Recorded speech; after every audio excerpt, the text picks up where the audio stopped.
السلام عليكم ورحمة الله وبركاته. نحمده ونستعينه ونستغفره ونعوذ بالله من شرور أنفسنا ومن سيئات أعمالنا. من يهد الله فلا مضل له ومن يضلله فلا هادي له. ونشهد أن لا إله إلا الله وحده لا شريك له. ونشهد أن سيدنا وحبيبنا ومولانا محمدا عبده ورسوله الذي أرسله بالحق بشيرا ونذيرا وداعيا إلى الله بإذنه وسراجا منيرا. فقد قال الله تعالى في كلامه المجيد وفرقانه الحميد: أعوذ بالله من الشيطان الرجيم. بسم الله الرحمن الرحيم. إن الله وملائكته يصلون على النبي يا أيها الذين آمنوا صلوا عليه وسلموا تسليما. آمين. ربنا ظلمنا أنفسنا وإن لم تغفر لنا وترحمنا لنكونن من الخاسرين. আয় আল্লাহ তাআলা, লক্ষ লক্ষ মুসলমান নরনারী কয়েকবার দুরূদ ও সালাম পড়ে তোমার দরবারে হাত তুলেছি। মেহেরবানি করে দুরূদ ও সালামটুকুন সোনার মদিনায় নবী পাকের রওজা মোবারকে পৌঁছিয়ে দাও। तमाम পৃথিবীর মাটির নিচে যত মুমিন মুমিনাত শুয়ে আছেন তাদের আরোহার পরে সওয়াব পৌঁছিয়ে দাও রব্বুল আলামিন। এ মাহফিলের আয়োজন যারা করেছেন আর শোনার জন্য যারা এসেছেন, কিয়ামতের দিন মুসিবতের সময় এ মাহফিল আমাদের সকলের জন্য নাজাতের ওসিলা বানিয়ে দিও আল্লাহ রব্বুল আলামিন। তোমার কোরআনের পাগল, তোমার কোরআনের আশিক বান্দারা দূর দূরান্ত থেকে, দিক দিগন্ত থেকে ছুটে এসেছে। সুদূর কুষ্টিয়া থেকে আসার পথে কোরআনের মাহফিলের কাছাকাছি এসে যে দু ভাই দুনিয়া থেকে তুমি তুলে নিলে, তাদেরকে জান্নাতুল ফেরদাউসে উঠায়া নিও মাবুদ। আর যারা আহত হয়েছেন তাদেরকে দ্রুত সুস্থতা দান করে দাও। তাদের পরিবার পরিবর্গকে তুমি তাদের জন্য সাহারা হয়ে যাও রব্বুল আলামিন। এই মাহফিলে যত জায়গা থেকে লোকেরা আসবে যাবে, পুরুষ নারী সর্বশ্রেণীর লোকেদের যাতায়াত তুমি আসান করে দিও। বাড়ি ঘরগুলি আল্লাহ তুমি দয়া করে হেফাজতে রেখো ইয়া রব। करम तू अगर करे वो बात दे जुबां को जो दिल पर असर करे। रब्बना तक़ब्बल मिन्ना इन्नका अंतस समीउल अलीम वतुब अलैना इन्नका अंतत तव्वाबुर रहीम। सुब्हान रब्बिका रब्बिल इज्जति अम्मा यसिफून व सलामुन अलल मुरसलीन अल्हम्दुलिल्लाहि रब्बिल आलामीन। সম্মানিত সভাপতি আল্লামা হযরত মাওলানা শামসুদ্দিন সাহিব মাদজিল্লুহুল আলী, মুফাসসিরে কোরআন, আন্তর্জাতিক খ্যাতিসম্পন্ন ইসলামী চিন্তানায়ক, বাংলাদেশ মসজিদ মিশনের সম্মানিত সেক্রেটারি জেনারেল হযরতুল আল্লাম আলহাজ মাওলানা আবুল কালাম আজাদ সাহেব দামাত বরকাতুহুমুল আলিয়া, হাজারাত উলামায়ে কেরাম, সম্মানিত উপস্থিতি, পর্দার আড়ালের বোনেরা, প্রিয় সাংবাদিক বৃন্দ, মাবুদের দরবারে লাখো কোটি শুকরিয়া জানাই যিনি চট্টগ্রাম ইসলামী সমাজ কল্যাণ পরিষদ কর্তৃক আয়োজিত ঐতিহাসিক তাফসিরুল কোরআন মাহফিলের আজকের এই তৃতীয় দিবসে আমাদেরকে উপস্থিত হওয়ার তৌফিক দান করলেন। মনিবের দরবারে শুকরিয়া আদায় করছি, সকলে পড়ছি আলহামদুলিল্লাহ। জোরে সোরে একযোগে সকলে পড়ে উঠুন আলহামদুলিল্লাহ। রব্বানা লাকাল হামদ হামদান কাসীরান তাইয়্যিবান মুবারাকান ফীহি। মাবুদের খাস মেহেরবানি যে তিনি আমাদেরকে এমন একটা কিতাব দান করেছেন, এমন এক নিয়ামত দান করেছেন যা বিশ্ববাসী অন্য কারো কাছে নাই, যা আমাদের কাছে রয়েছে। আল্লাহ পাকের কালাম অকৃত্রিম উপায়, অবিকৃত উপায় আমাদের কাছে রয়েছে এবং এটা থাকবে কিয়ামত পর্যন্ত, যার ভেতরে কোন রকমের এর উপর থেকে, নিচের থেকে, ডানের থেকে, বাঁ থেকে কোনো মিথ্যে শয়তানি ওয়াসওয়াসা, কোনো জিনিস, কোনো ভুল এর ভিতরে প্রবেশ করতে পারবে না। আল্লাহ পাক এটাকে হেফাজত করবেন। এখন এত বড় কিতাব, এই বিশাল কিতাব যাদের কাছে আল্লাহ পাক দিলেন, তারাই তো পৃথিবীর মধ্যে সৌভাগ্যবান জাতি হওয়ার কথা, ঠিক কিনা? আজকে আমি যদি প্রশ্ন করি এই পৃথিবীর মধ্যে সর্বশ্রেষ্ঠ সৌভাগ্যবান জাতি কারা, আপনারা কি জবাব দিবেন? মুসলমান। সাথে সাথে যদি পাল্টা আরেকটা প্রশ্ন করি যে পৃথিবীর মধ্যে সবচাইতে হতভাগ্য জাতি কারা, কি জবাব দিবেন? কোরআন থাকার কারণেই হয়েছিলাম আমরা সৌভাগ্যবান, আর কোরআন থেকে দূরে সরার কারণে হয়েছি লাঞ্ছিত, পদদলিত, নিগৃহীত। একথা বাস্তব সত্য। আজকের ক্ষুধার্ত এই পৃথিবীর ক্ষুধার্ত মানবতা দারিদ্র, যুদ্ধ, সংঘর্ষ, হিংসা, বিদ্বেষ, জিঘাংসা ইত্যাদিতে ভরপুর হয়ে আছে বর্তমান পৃথিবী। এই পৃথিবীকে যদি রক্ষা করতে হয়, যদি বাঁচাতে হয়, মানবাধিকার যদি প্রতিষ্ঠিত করতে হয়, মানুষের দুয়ারে দুয়ারে যদি খাবার পৌঁছতে হয়, সাততলার গাছতলার ব্যবধান যদি দূরীভূত করে দিতে হয়, মানুষে মানুষে ভেদাভেদ যদি দূর করে সমস্ত মানুষকে এক প্ল্যাটফর্মে আনতে হয়, তাহলে এই কোরআনে কারীমের এছাড়া অন্য কোনো বিধান কি মানুষের হাতে আছে? আরো জোরে বলেন, আছে? নাই। এটাই চূড়ান্ত, এটাই শেষ।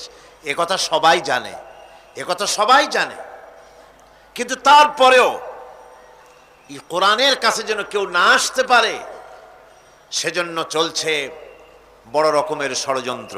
এই ষড়যন্ত্র শুধু বহির্বিশ্বে হয়, আমাদের দেশে হয় না।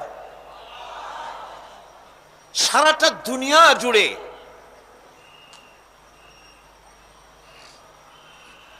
ইহুদি, নাসারা, মুশরিক, মুরতাদ, নাস্তিক ঐক্যবদ্ধভাবে যে জিনিসটাকে বাধা দিতে চেষ্টা করে, সেটার নাম হচ্ছে আল কোরআন, সেটার নাম হচ্ছে আল ইসলাম।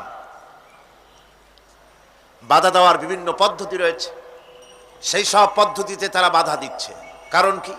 কারণ ছিল সমাজতন্ত্রের ধস নামার পর মানুষের বাঁচার আর কোনো পথ ছিল না। নির্যাতিত, নিগৃহীত, মজলুম জনতার বাঁচার পথ ছিল ইসলাম। সেই ইসলামের দিকে যাতে না আসতে পারে, সেজন্যে প্রচেষ্টা চালানো হলো। এই প্রচেষ্টার জন্য তারা ব্যবহার করেছে মিডিয়া, প্রচার মিডিয়া। সিএনএন বলেন, স্কাই ভিশন বলেন, এনবিসি বলেন, এসবিসি বলেন, ভয়েস অব আমেরিকা বলেন, বিবিসি বলেন, রয়টার বলেন, এএফপি বলেন, পিটিআই বলেন, সংবাদ মাধ্যমগুলি তারা গ্রহণ করেছে আজ ইসলামের সাথে বিরোধিতা করার অঘোষিত এক যুদ্ধ তারা শুরু করেছে। আমি অবাক হয়েছি আমেরিকায় যখন একটি ছবি আমি দেখেছিলাম, বোধহয় গত বছর বলেছি কিনা মনে নাই, একটি ছবি সেখানে দেখানো হয়েছিল টেলিভিশনে। ছবিটার প্রচার হচ্ছিল 2-3 দিন আগের থেকে। দ্য সোর্ড অফ ইসলাম, ইসলামের তরবারি। আমি চিন্তা করেছি, না জানি ইসলামের কি গুরুত্বপূর্ণ ইতিহাস শোনানো হবে। কিন্তু আমি দেখলাম যেদিন ছবিটা দেখানো হলো সেদিন আমার প্রোগ্রাম ছিল না, টিভির সামনে বসলাম এটা দেখার জন্য। দেখলাম এক ইহুদি মহিলা এটাকে উপস্থাপন করছে। সুন্দর এক পৃথিবীর ছবি টিভির স্ক্রিনে ভেসে উঠেছে। তারপরে সেখানে দেখা গেল সবুজ শ্যামল পৃথিবী, গাছপালা, তরুলতা, উদ্ভিদ, শস্য শ্যামল পৃথিবী। পাখিরা উঠছে, গান গাইছে, বাচ্চারা খেলছে, নারীরা কাজ করছে, পুরুষেরা কল কারখানা ক্ষেত খামারে কাজ করছে, মাছেরা নদীতে সাঁতরাচ্ছে। এক সুন্দর পৃথিবীর প্রতিচ্ছবি তাদের স্ক্রিনে ভেসে উঠল। হঠাৎ করে উপর থেকে একটা তরবারি পড়লো পৃথিবীর উপরে। পৃথিবীটা ভেঙে চুড়ে টুকরা টুকরা হয়ে গেল, সবুজ শ্যামলিমা বিলীন হয়ে গিয়ে ধূসর মরুভূমিতে পরিণত হয়ে গেল। গাছপালা ভেঙে গেল, বাচ্চারা মরে গেল, নারী শিশু মরে গেল, মাছগুলো মরে গেল, ফুল ঝরে পড়ল। এক বিচ্ছিন্ন ভাবে টুকরা টুকরা হয়ে গেল পৃথিবীটা। তরবারিটা ভেসে উঠল টিভির স্ক্রিনে, ওর উপরে লেখা উঠল দ্য সোর্ড অফ ইসলাম, ইসলামের তরবারি। এর দ্বারা বুঝাতে চেষ্টা করলো, ইমপ্রেশন দিতে চেষ্টা করলো দর্শকদেরকে যে এই পৃথিবীতে শান্তি ছিল, স্বস্তি ছিল, রাজনৈতিক স্থিতিশীলতা ছিল, অর্থনৈতিক প্রবৃদ্ধি ছিল, সব ছিল। ইসলাম যেই না এলো সব ভেঙে চুরে টুকরা টুকরা হয়ে গেল, শান্তি গেল, স্বাধীনতা গেল, সার্বভৌমত্ব গেল, অর্থ গেল, বিত্ত গেল, সব দূর হয়ে গেল ইসলামের কারণে। নাউজুবিল্লাহ। তাদের এই প্রচারণার জন্য তারা গ্রহণ করেছে এগুলিকে ছবির মাধ্যমে। এগুলিকে আমি বলতে পারি এগুলি হচ্ছে আকাশ থেকে, শূন্য থেকে আগ্রাসন, মহাশূন্য আগ্রাসন। ইসলামের বিরুদ্ধে আগ্রাসন শুরু হয়েছে। এই আগ্রাসনের শিকার আমাদের মুসলমানেরাও। এক শ্রেণীর মুসলমানেরা আজ সিএনএন, ভয়েস অব আমেরিকা এবং বিবিসির নিউজগুলিকে ওহির মতো মর্যাদা দেয় এবং ওই খবরগুলি দিয়ে তারা প্রভাবিত হয়ে ইসলামকে তারা গালি দেয় মৌলবাদ বলে। অথচ জন্মগ্রহণ করেছে মুসলমানের ঘরে, এরা মুসলমান। ইসলামকে বলে মৌলবাদ। ইসলামকে বলছে সাম্প্রদায়িক, রক্ষণশীল, প্রতিক্রিয়াশীল। কত সুন্দর সুন্দর মডার্ন ভাষায় গালি দেয়, মনে করে মৌলভী সাহেবরা এগুলো বোঝে না। আবার আমরা যে বুঝি তা আবার ওরা বোঝে না। এভাবে গালি দেওয়া হচ্ছে। ইসলাম থেকে মানুষকে দূরে সরিয়ে রাখার কত যে প্রচেষ্টা। আজ আমার দেশের সিনেমা, নাটক, সাহিত্য, কবিতা, পত্রপত্রিকা সবগুলি আদা পানি খেয়ে কোমরে গামছা বেঁধে লেগেছে ইসলামের বিরুদ্ধে। আপনারা লক্ষ্য করবেন, স্বাধীনতার 25 বছরের রজত জয়ন্তী উদযাপন হলো, অধিকাংশ নাটকগুলি ইসলামকে আঘাত দিয়ে নাটক দেখানো হয়েছে। গানগুলি, নাটকগুলি, সিনেমাগুলি সবগুলি টার্গেট হচ্ছে ইসলাম। একটা খারাপ মানুষ দেখাতে হলে তার মাথায় টুপি থাকতে হবে, একটা দুশ্চরিত্র চেয়ারম্যান দেখাতে হলে তার মুখে দাড়ি থাকতে হবে।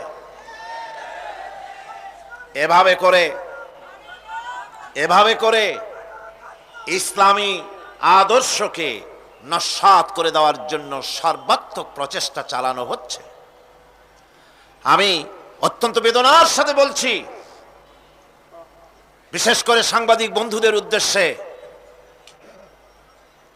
মুসলমান সাংবাদিক, আলহামদুলিল্লাহ বেশ কিছু সাংবাদিকরা প্রতিদিন আসেন এবং স্থানীয় পত্রিকায় এত বড় বিশাল মাহফিলের রিপোর্ট তারা দেন, কষ্ট করে বসেন, রিপোর্ট দেন, রাত জাগেন। আল্লাহ পাক ওনাদেরকে কোরআন বোঝার, কোরআনের খাদেম হওয়ার তৌফিক দান করুন। কিন্তু এই শহরে ন্যাশনাল পত্রিকার, জাতীয় পত্রিকার সাংবাদিকরা এই শহরে বাস করেন না। সাংবাদিকরা হচ্ছেন জাতির বিবেক, মহান পেশায় নিয়োজিত। এ কোন মহান পেশা যে পেশার কারণে এত বড় বিশাল জনসমুদ্র চোখে পড়ে না। একটা নর্তকী খেমটা নাচ দিলে পরে সেখানে এসে ফটো নিয়ে কুল পায় না, হুমড়ি খেয়ে পড়ে।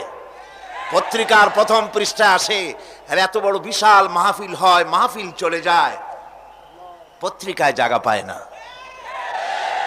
ঢাকায় পত্রিকা তারা ছাপবে কি করে যদি এখানকার সাংবাদিকগণ না পাঠান?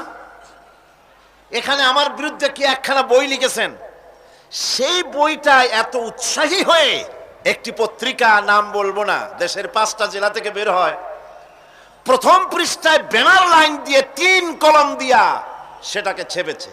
2 দিন পরে আমেরিকা থেকে আমার কাছে টেলিফোন এলো, সেখানে সবগুলি বাংলা পত্রিকায় এই নিউজ ছাপানো হয়েছে। দেখলাম সব শিয়ালের এক রা। আজীব তামাশা, আজীব তামাশা। জাতির বিবেক, এ কি কোনো বিবেক না বিবেক শূন্য? এদের চোখ আছে না অন্ধ? এত বড় মাহফিল চোখে পড়ে না? সুবহানাল্লাহ বিহামদি। আল্লাহর কাছে কি জবাব দেবে? হতে পারে আমাকে কোনো কারণে ভালো না লাগতে পারে, কিন্তু মাওলানা আবুল কালাম আজাদ, তার কথা তো দেওয়া যায়, বাইতুল শরবে পীর সাহেবের কথা তো দেওয়া যায়, মাওলানা জাফরির কথা তো দেওয়া যায়, মাওলানা শামসুদ্দিনের কথা তো দেওয়া যায়। এত হিন্দু মুসলমান হয় এখানে, খ্রিস্টান মুসলমান হয়, বৌদ্ধ মুসলমান হয়, ওরা কি পাগল? সুতরাং এদের জন্য দোয়া করা ছাড়া কোনো পথ নাই। আল্লাহর কাছে দোয়া করুন, এদের রক্তের ভিতরে ইসলামের দুশ্মনী, কোরআনের দুশ্মনী, আল্লাহ যেন তাদেরকে হেদায়েত নসিব করে দেন। আরো জোরে বলেন আমিন। সুতরাং সব শ্রেণীর মানুষের মধ্যে ইমানের আকর্ষণ থাকতে হবে, কোরআনের মহব্বত থাকতে হবে, সে মহব্বতের বহিঃপ্রকাশ হতে হবে। সাংবাদিকতা কি? আপনি যেটাকে পছন্দ করেন সেইটা আপনি দেবেন, যেটা পছন্দ করবেন না এর নাম গণতন্ত্র নয়, এর নাম সাংবাদিকতা নয়। সকলের খবর জাগা করে দিবেন, এটার নামই তো সাংবাদিকতা, ঠিক কিনা গণ? আল্লাহ পাক তিনি বলেছেন, যত শত্রুতা করো হোক, ইউরিদুনা লিইউতফিউ নূরাল্লাহি বিআফওয়াহিহিম ওয়াল্লাহু মুতিম্মু নূরিহি ওয়ালাউ কারিহাল কাফিরুন। মহাসত্যের অস্বীকারীরা তারা চায় মুখের ফু দিয়ে আমার আলোকে নির্বাপিত করে দেবে, আমার দ্বীনকে মিটায় দেবে। আল্লাহ পাক বলেন, আমি আমার দ্বীনকে পূর্ণতা দান করব, তাতে কাফির বেঈমানদের মনের মধ্যে যত জ্বালা যন্ত্রণা হোক না কেন, এদের মনে যত জ্বালা হোক, যন্ত্রণা হোক, তারপরেও হাজারো অপপ্রচার করে ভ্রান্ত তাফসিরের বদনাম এই ধরনের কথা বলে আল্লাহর কোরআনের পাগলদেরকে কোরআন থেকে সরানো যাবে না। আল্লামা ইকবাল বলেছেন,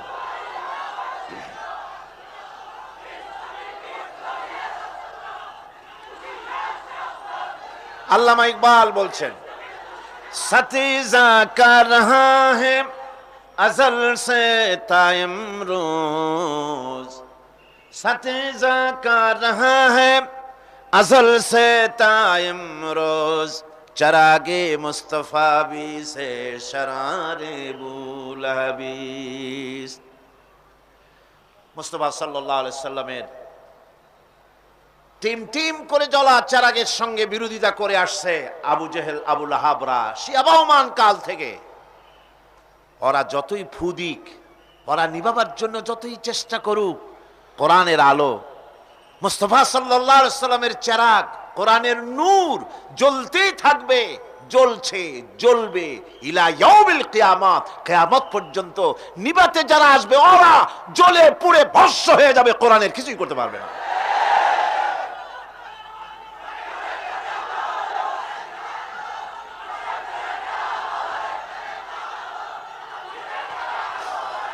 বন্ধুগণ, বন্ধুগণ, সুতরাং আজ আমাদেরকে বুঝতে হবে, আমাদেরকে বুঝতে হবে আমাদের নাজাতের পথ হচ্ছে কোরআন, নাজাতের পথ ইসলাম। সম্মানের সাথে যদি পৃথিবীতে বাঁচতে চাই, ইজ্জতের সাথে যদি বাঁচতে চাই, কোরআন। वो जमाना में मुअज़्ज़ज़ थे मुसलमान होकर और तुम खार बने हो तारिके कुरआन होकर। সে যুগের মুসলমানেরা কোরআনে কারীমের সঙ্গে থেকে কোরআনের আইন মেনে, কোরআনের অধীনস্থতা মেনে নিয়ে, কোরআনের বিধান মেনে নিয়ে পৃথিবীতে মর্যাদা লাভ করেছিলেন। আজ কোরআন হারাম, কোরআন ছাড়া মুসলমান বেইজ্জতি আর লাঞ্ছনার ভিতরে ডুবে মরছে। সুতরাং কোরআনের কাছে আসতে হবে। সেই কোরআন থেকে কথা বলতেছিলাম, আমরা আলোচনা করতেছিলাম সূরা ফাতিহা থেকে। আমি চেষ্টা করব যত তাড়াতাড়ি শেষ করা যায় সূরাটি। কালকের মতো আজও গলা ছেড়ে দিয়ে পুরুষোচিত কণ্ঠে সকলে মিলে আমার সাথে পড়েন। আউযু বিল্লাহি মিনাশ শাইতানির রাজিম। বিসমিল্লাহির রহমানির রহিম। আলহামদুলিল্লাহি রাব্বিল আলামিন আর-রহমানির রহিম মালিকি ইয়াউমিদ্দিন। ইয়্যাকা না'বুদু ওয়া ইয়্যাকা নাস্তাঈন।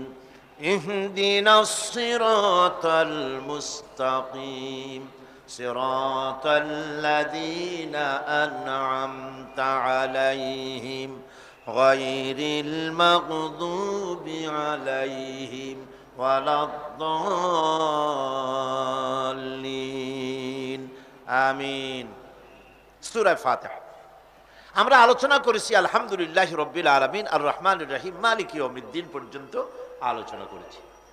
আমি বলেছিলাম সূরা ফাতিহা হচ্ছে একটি অভিনন্দন পত্র, যা আল্লাহ পাকের শিখিয়ে দেওয়া, বান্দারা এটি পেশ করবে মাবুদের উদ্দেশ্যে।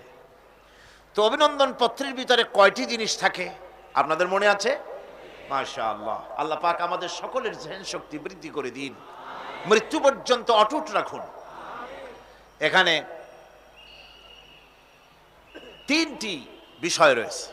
প্রথমটি হচ্ছে প্রশংসা, দ্বিতীয়টি পরিচিতি, তৃতীয়টি দাবি। প্রশংসা পর্ব শেষ, অভিনন্দন পত্রের প্রথম পর্ব শেষ। এবার প্রশ্ন হচ্ছে, তোমরা যারা আমার প্রশংসা করলে তোমরা কারা?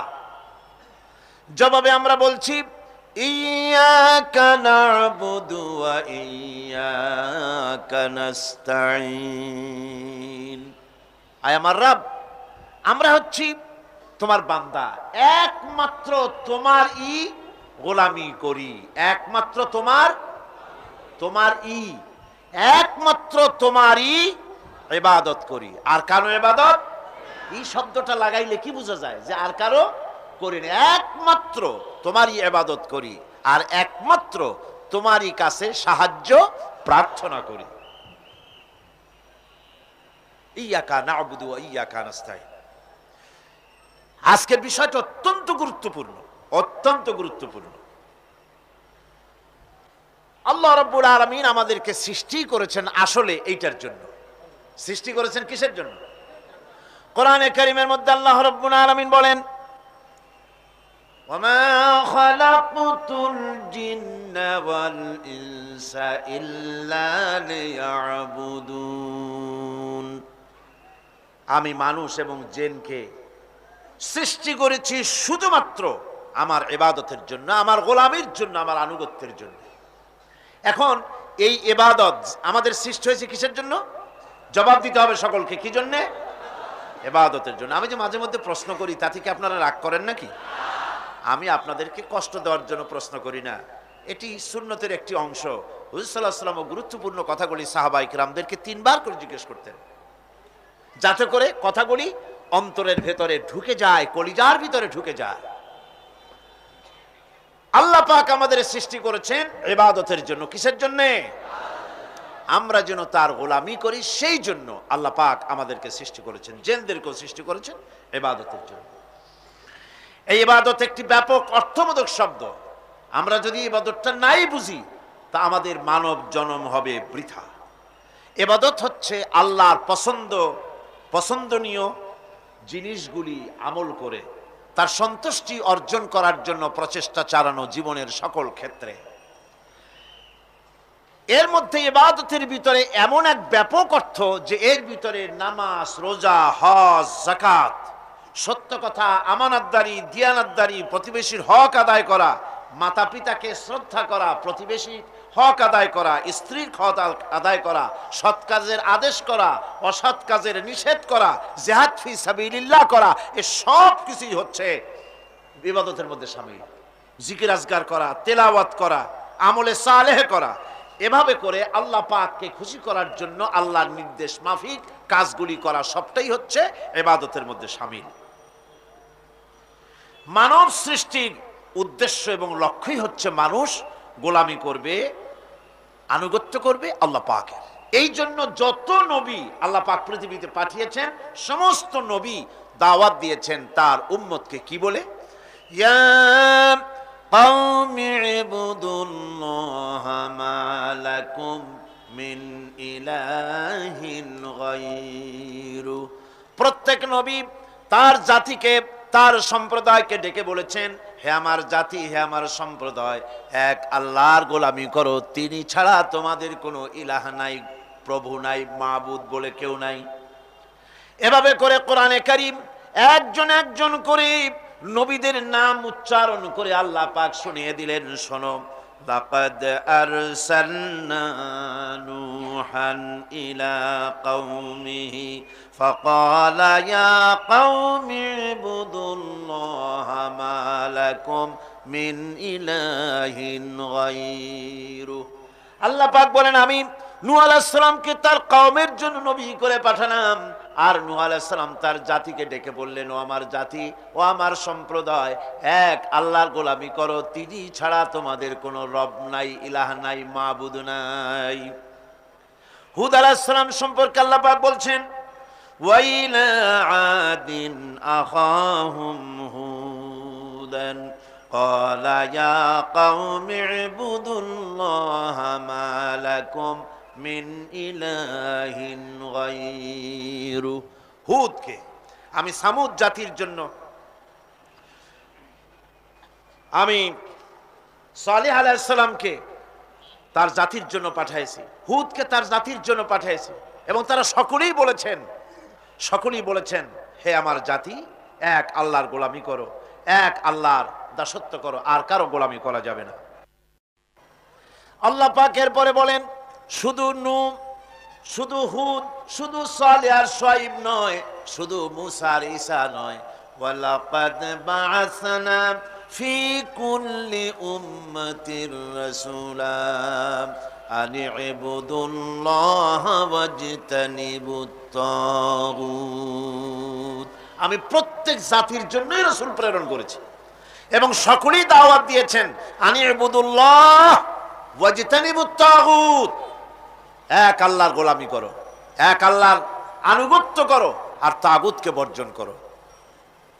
তাগুত হচ্ছে সেই শক্তি, যে শক্তি শুধু নিজেই আল্লাহর আইন অমান্য করে না, অন্যদেরকেও অমান্য করতে বাধ্য করে, তাকে কি বলা হয়?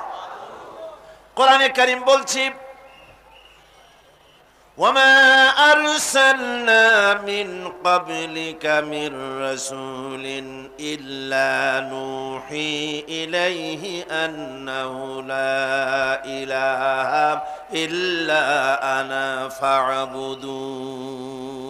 আল্লাহ পাক বলছেন, হে নবী, তোমার পূর্বে এই পৃথিবীতে আমি যাদেরকে পাঠিয়েছি তাদের সকলের প্রতি আমি এই ওহী অবতীর্ণ করেছিলাম যে তারা তার জাতিকে বলবে, লা ইলাহা ইল্লা, লা ইলাহা ইল্লা আনা, আমি ছাড়া কোনো ইলাহ নাই, অর্থাৎ আল্লাহ ছাড়া কোনো ইলাহ নাই। এই কথাটা নবীরা সকল জাতির কাছে তারা বলবে, এই বলে ওহী নাজিল করেছে, এবং তারা বলবে একমাত্র আল্লাহ পাকের গোলামি, তার আনুগত্য জীবনের সকল ক্ষেত্রে করতে হবে, তিনি ছাড়া কোনো ইলাহ নাই, এটাকে বিশ্বাস করতে হবে। মেরাজ উপলক্ষে আল্লাহ পাক রাসূল করিম সাল্লাল্লাহু আলাইহি ওয়াসাল্লামকে যে পেগাম দিয়েছিলেন, যে হাদিয়া দিয়েছিলেন, যে 14টি পেগাম ছিল, তার মধ্যে প্রথম পেগাম যেটা ছিল সেটা ছিল কি? وَقَضَى رَبُّكَ أَلَّا تَعْبُدُوا إِلَّا إِيَّاهُ وَبِالْوَالِدَيْنِ إِحْسَانًا।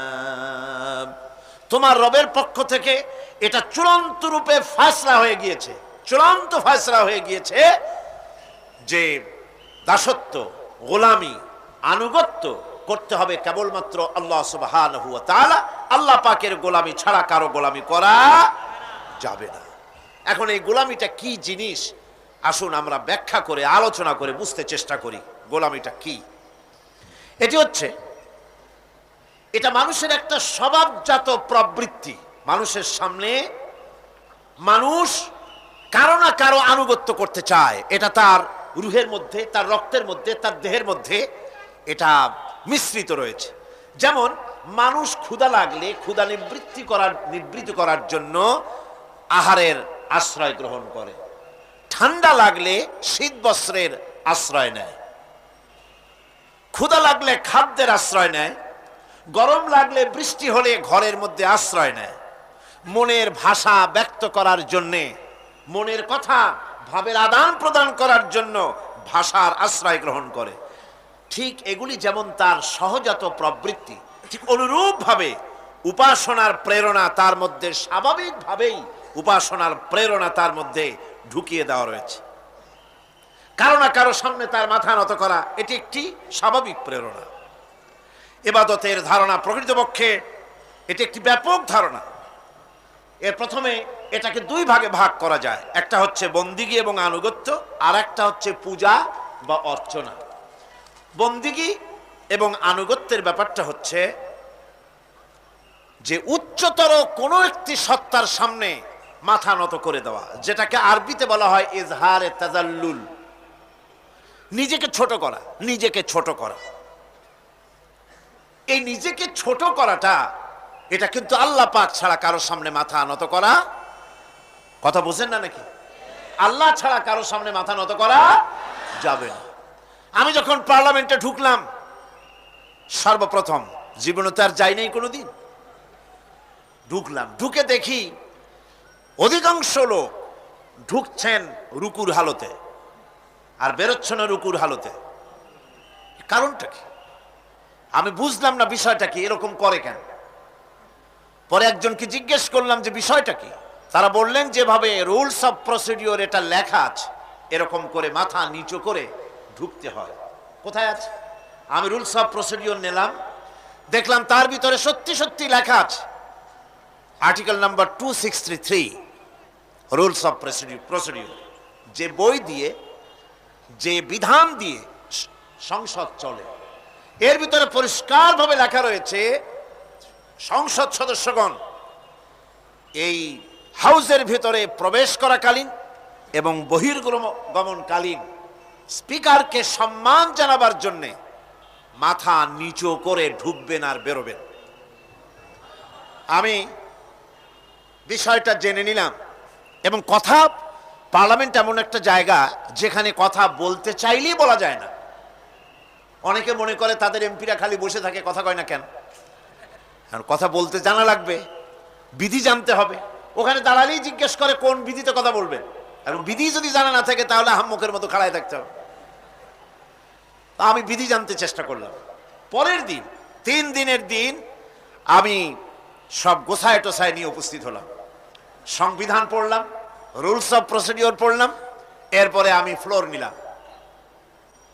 ফ্লোর নিয়ে আমি সেখানে স্পিকার সাহেবকে বললাম, মাননীয় স্পিকার, আমি এই হাউসের ভিতরে দেখতে পেলাম একটি জিনিস যেটি রুলস অফ প্রসিডিওরে লেখা আছে, আর রুলস অফ প্রসিডিওরে যেটা লেখা সেটা আবার সংবিধানের সঙ্গে কন্ট্রাডিক্টরি একটা ব্যাপার। সংবিধানে বলা হয়েছে আল্লাহর উপর ঈমান এবং আস্থাই হবে গোটা জাতির লক্ষ্য। তো যেখানে আল্লাহর উপর ঈমান এবং আস্থার কথা বলা হয়েছে, সেইখানে আল্লাহর নির্দেশের খেলাপ করা হচ্ছে। মাথা নত করে আপনাকে সম্মান জানাবার জন্য যে প্রসেস, যে সিস্টেম, যে কাস্টমস, যে ট্র্যাডিশন তৈরি করা হয়েছে তা সম্পূর্ণ ইসলাম বিরোধী, এটি সম্পূর্ণ শিরক। যেহেতু মানুষ আল্লাহ ছাড়া সম্মান দেখাবার উদ্দেশ্যে আর কারো সামনে মাথা নত করতে, ইন্না শিরকা লা যুলমুন আযীম, এটি হলো মস্ত বড় গুনাহ, মস্ত বড় অপরাধ। আমি বললাম, রাসূল কারীম সাল্লাল্লাহু আলাইহি ওয়াসাল্লাম বলেছেন, তোমাকে যদি কেটে টুকরা টুকরা করে ফেলানো হয়, অথবা তোমাকে যদি জ্বালিয়ে পুড়িয়ে ভস্ম করা হয়, তবুও তুমি শিরক করতে পারবে না। সুতরাং এই সংসদে যেটা হচ্ছে এটা সম্পূর্ণ শিরক, এটা কবিরা গুনাহ, এটা হারাম। এটাকে রুলস অফ প্রসিডিওর থেকে উঠিয়ে দেওয়ার জন্য, এটা বন্ধ করার জন্য আপনার প্রতি আমি আবেদন জানাচ্ছি। আমি আমার বলা শেষ করলাম। ওয়ামা আলাইনা ইল্লাল বালাগ। যদি এটি কার্যকরী করা না হয় তাহলে আপনি এবং সংসদে যারা আছেন, যারা এটা আমল করবেন, কিয়ামতের দিন অবশ্যই আল্লাহর দরবারে আসামি হবেন। স্পিকার সাহেব, আমি অবাক হলাম, আমাদের সুশিক্ষিত স্পিকার, তিনি ডানে বায়ে কারো চেহারার দিকে তাকান নাই, কারো চোখের ইঙ্গিতে কথা বলার চেষ্টা করেননি। আমার বক্তব্য কোরআনের বক্তব্য, কথা তো আমার না, কথা কোরআনের। কোরআনের বক্তব্য তার হৃদয় স্পর্শ করেছে। সঙ্গে সঙ্গে স্পিকার বলেছেন, আমি আপনার বক্তব্যের সাথে সম্পূর্ণ একমত, কিন্তু আমি তো এটাকে উঠাইতে পারবো না, এটাকে আমি উঠাতে পারবো না, এটা আমার ইখতিয়ারের বাইরে, এজন্য আপনাকে নোটিশ দিতে হবে। আমি নোটিশ দিলাম। নোটিশ মনে হয় কোন কোল্ড স্টোরেজে আশ্রয় পেয়েছে। আমি সেটাকে গরম করতে চেষ্টা করছি। আগামী সংসদে ইনশাআল্লাহ আবার উঠাবো। যতক্ষণ পর্যন্ত সংসদ শিরক মুক্ত না হচ্ছে, আল্লাহর গোলাম এই শিরকের বিরুদ্ধে সংসদে আওয়াজ তুলতেই থাকবে ইনশাআল্লাহ।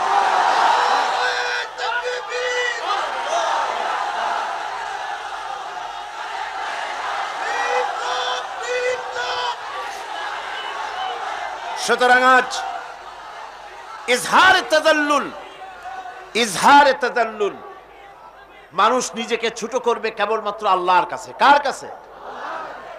আল্লাহ ছাড়া কারো সামনে মানুষ মাথা নত করতে পারবে না। এমনকি আমার দেশের কোর্টগুলিতে জজ সাহেবদেরকে বলা হয় মিলর্ড, আমার প্রভু। এটা ব্রিটিশের শেখানো কথা। কোন মুসলমান উকিলের এমন কথা বলা উচিত নয়, জায়েজ নয়, হারাম। এ ধরনের কাস্টমস, এ ধরনের ট্র্যাডিশন উৎখাত করা উচিত। মাননীয় স্পিকার, মাননীয় জজ সাহেব, সম্মানিত জজ সাহেব এভাবে বলতে পারেন, কিন্তু আমার প্রভু, প্রভু তো মুসলমানের একজন। প্রভু কয়জন? তার নাম কি? এই 4-5 জনে কইলেন আল্লাহ। আল্লাহর নাম নিতে দুঃখ লাগে, ভয় করে, লজ্জা করে। চিল্লা এখন প্রভু কে? আল্লাহ সুবহানাহু ওয়া তাআলা। সুতরাং তার সামনে মাথা নত করতে হবে। এখন বন্দিগি বা আনুগত্য, আমি এই জিনিসটা একটা দৃষ্টান্তের মাঝে আপনাদের সামনে পেশ করতে চাই। খুবই গুরুত্বপূর্ণ বিষয়। আপনারা শুনলে আশা করি আল্লাহ পাক আমাদেরকে ফায়দা দান করবেন। আমি দোয়া চাই এই গুরুত্বপূর্ণ বিষয়টি যেন গুছিয়ে আপনাদের সামনে পেশ করতে পারি। আল্লাহ পাক যেন তৌফিক দান করেন। বন্দিগি বা আনুগত্য, এই আনুগত্যটার একটা দৃষ্টান্ত এভাবে দেওয়া যায়, যেমন চাকর মনিবের আনুগত্য করে। চাকর কার আনুগত্য করে? মনিবের। মনিব যা বলে চাকর সেগুলিকে মান্য করে। এটাকে আরেকটু বড় করে যদি দেখতে চান তাহলে এভাবে বলা যায়, জনগণ, একটা দেশের জনগণ সরকারের আনুগত্য করে। সরকার যা বলে সরকারের আনুগত্য করে। মানুষ তার নিজের অজান্তেও কোর্টে, কাছারিতে, আদালতে, রাস্তায়, নৌকায়, স্টিমারে, প্লেনে, শিক্ষাঙ্গনে, সর্বত্র একটি দেশের জনগণ একটা সরকারের আইন নিজের অজান্তেই মেশিনের মতো পালন করে চলে, ঠিক কিনা? এই দৃষ্টিতে যে পরিমাণ লোক কোন সরকারের কর্তৃত্ব সীমায় বাস করে এবং তার আইনের অনুবর্তন করে, তাদের সম্পর্কে আমরা বলতে পারি জনগণ অমুক সরকারের আনুগত্য করছে। আর এটাকে যদি আরবিতে বলেন তাহলে বলা যায় এভাবে, জনগণ অমুক সরকারের ইবাদত করছে, আনুগত্য করছে, দাসত্ব করছে, গোলামি করছে। এবার এই ধারণাটিকে আরো একটু প্রশস্ত করে দিন, তাহলে আপনি দেখতে পাবেন। প্রথমে বললাম মনিবার চাকর, তারপর বললাম জনগণ আর সরকার। এবার এই দৃষ্টিকে আরো প্রশস্ত করে দিয়ে বিশ্বের দিকে তাকান, মহা শূন্যের দিকে তাকান। গাছপালা, তরু লতা, কীট পতঙ্গ সব যেন কারো আইন মেনে চলছেই তো মনে হয়, নাকি কন? এবার শুনুন আল্লাহ পাক কি বলছেন। আল্লাহ রাব্বুল আলামিন বলেন, আফাগায়রা দীনিল্লাহি ইয়াবগুন ওয়ালাহু আসলামা মান ফিস সামাওয়াতি ওয়াল আরদি তাওআন ওয়া হ্যাঁ, আফাগায়রা দীনিল্লাহি ইয়াবগুন, তোমরা কি আমার দেওয়া জীবন ব্যবস্থাকে ছেড়ে দিয়ে অন্যের তৈরি করা কোনো ব্যবস্থা তালাশ করো? ওয়ালাহু আসলামা মান ফিস সামাওয়াতি ওয়াল আরদ, অথচ আকাশে যা আছে জমিনে যা আছে সব কিছু আনুগত্যের মস্তক আমার সামনে মাথা নত করে দিয়েছে। সুবহানাল্লাহ বিহামদিহি, ঠিক কি না? একটি ধূলি কণা থেকে শুরু করে নক্ষত্র লোক অবধি যা কিছু আমরা দেখতে পাই, যা দেখি না, সব হুকুম মানে কার? এই আইনের বৃদ্ধাচরণ করার ক্ষমতা কারো নাই। এটাকে বলা যায় গোটা বিশ্ব চরাচর আনুগত্য করছে, গোলামি করছে, ইবাদত করছে, কার করছে? আল্লাহ পাকের। এটাকে ইংরেজিতে বলা হয় ল অফ নেচার, এটাকে আরবিতে বলা হয় কানুনে ফিতরত, এটাকে বাংলায় বলা হয় প্রকৃতির আইন। এই আইনকে লঙ্ঘন করার ক্ষমতা কারো নাই। বন্ধুগণ, এই পৃথিবীর আপনি লক্ষ্য করে দেখবেন কোরআন মাজিদে এই বন্দিগিকে কোথাও ইবাদত বলেছে, কোথাও তাসবিহ বলেছে, কোথাও তাকদীস বলেছে, কোথাও সুজুদ বলেছে, কোথাও কুনুত বলেছে। আল্লাহ রাব্বুল আলামিন এই ইবাদতকে, আল্লাহ পাকের এই আনুগত্যকে বিভিন্ন শব্দে ব্যবহার করেছেন। যেমন وَلَهُ مَنْ فِي السَّمَاوَاتِ وَالْأَرْضِ وَمَنْ عِنْدَهُ لَا يَسْتَكْبِرُونَ عَنْ عِبَادَتِهِ وَلَا يَسْتَحْسِرُونَ। আসমান এবং জমিনে যা কিছু আছে সব আল্লাহ পাকের, আর যে সব ফেরেশতারা তার নিকটে আছে তারা সবাই আল্লাহ পাকের বন্দেগী করছে। আল্লাহ পাকের বন্দেগী করার ভিতরে কেউ ত্রুটি করছে না।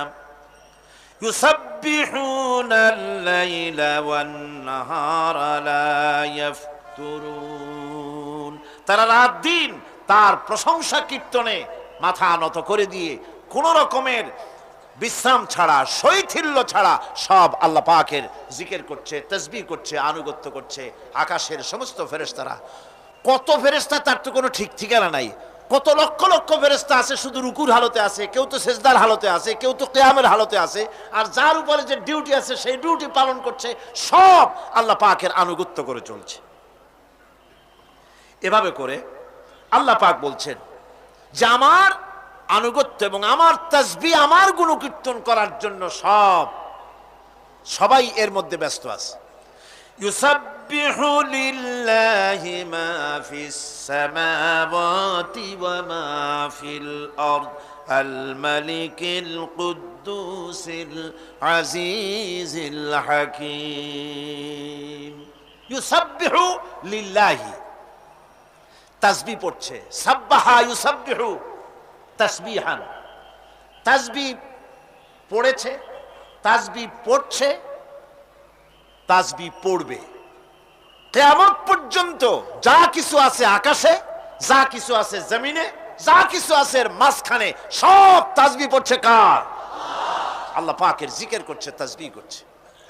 হযরত ইউনূস আলাইহিস সালাম মাছের পেটে যখন ঢুকে পড়েছিলেন, যখন নিজের জীবন সম্পর্কে হতাশ হয়ে গিয়েছিলেন, তখন তিনি শুনতে পাচ্ছিলেন চতুর্দিকে যে সমস্ত জলচর প্রাণী আছে, হাত্তাকে সমুদ্রের তলদেশের, দরিয়ার তলদেশের বালুকণা, পাথরের নুড়ি, শৈবাল সব কিছুর থেকে আল্লাহ পাকের জিকির হচ্ছে।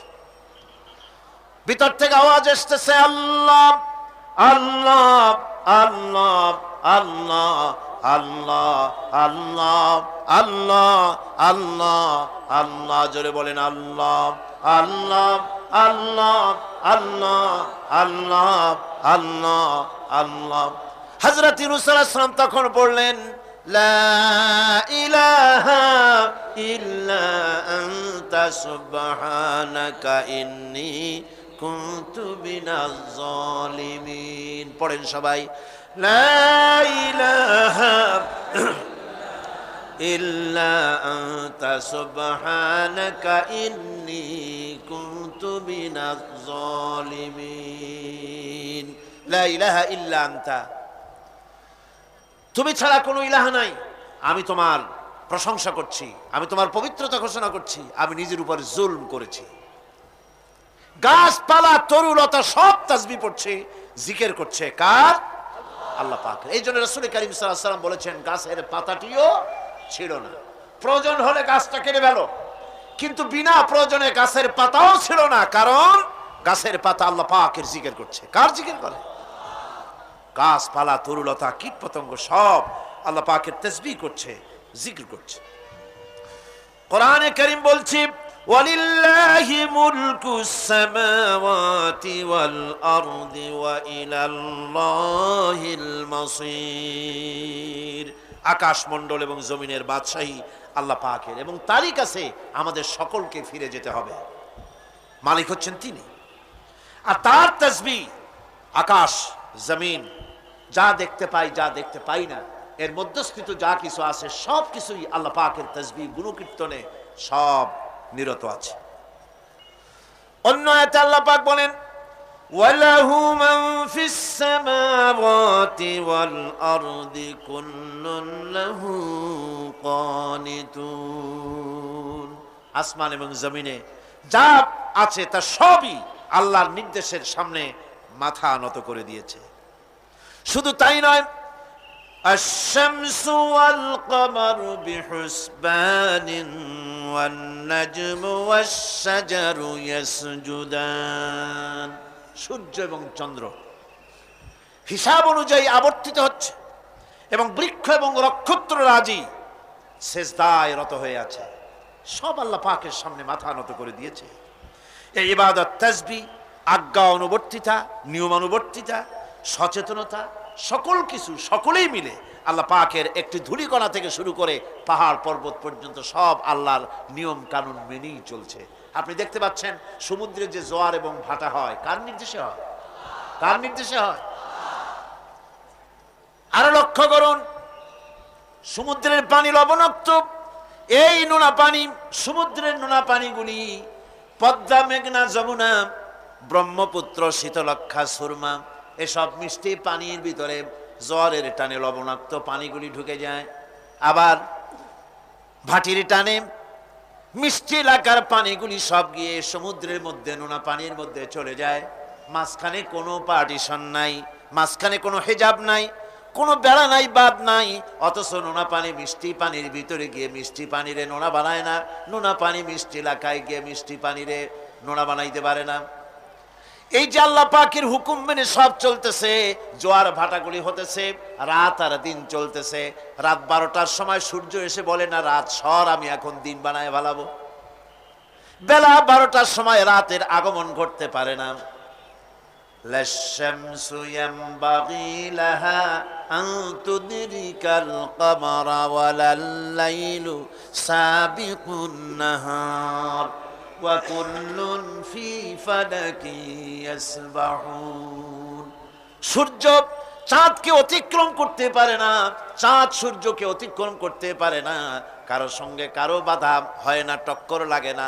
সব আল্লাহ পাকের হুকুম মেনে ইলা আজালিম মুসাম্মা, নির্ধারিত সময় পর্যন্ত সবাই যাতায়াত করবে। শুধু তাই নয়, আল্লাহ পাকের এক বিরাট সিস্টেম, এক বিরাট কুদরতের মাধ্যমে গোটা পৃথিবী চলছে। এর কোনো পরিবর্তন হবে না। নারকেল গাছে কোনোদিন বেল হবে না, বেল গাছে কোনোদিন তাল হবে না, কাঁঠাল গাছে কোনোদিন খেজুর হবে না, আবার খেজুর গাছে কোনোদিন লিচু হবে না। হবে নাকি? ওয়ালান তাজিদা লিসুন্নাতিল্লাহি তাবদীলা।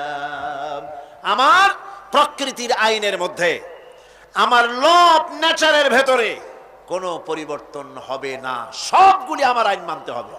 এখন হতে পারে এমন যে ব্যক্তি আল্লাহরে মানে না, ব্যক্তি বোঝেন না নাকি বোঝেন না, একটা মানুষ আল্লাহরে মানে না, ও না মানতে পারে। যে জিহ্বাটে দিয়া বলে দেয়ার ইজ নো গড, স্রষ্টা বলতে কেউ নাই, যে জিহ্বাটে দিয়া বলে সে জিহ্বা হুকুম মানে কার? আল্লাহ পাকের হুকুম মানে। কিরকম? জিহ্বার উপরে যদি তিতা রাখা আপনি বলেন তিতা থুইছি তাতে কি হয়েছে, খবরদার তিতার টেস্ট নিবি না, তিতা টক এই টেস্ট নিতে পারবি না, আপনার কথা জিহ্বা শুনবে? শুনবে না। ওর উপরে যে নির্দেশটা আছে সেই নির্দেশ অনুযায়ী সে কাজ করবে। টয়লেটে গিয়ে আপনি না কেড়ে কবেন যে খবরদার, আমি একটা বিরাট অফিসার, অনেক টাকা পয়সার মালিক, অথবা বিরাট একটা মন্ত্রী টন্ত্রী কিছু একটা, সবাই আমার হুকুম মানে, তোকেও মানতে হবে, খবরদার দুর্গন্ধ যেন নাকের মধ্যে না ঢোকে। নাক আমি চাবি ধরতে পারবো না। শুনবে না কে? শুনবে।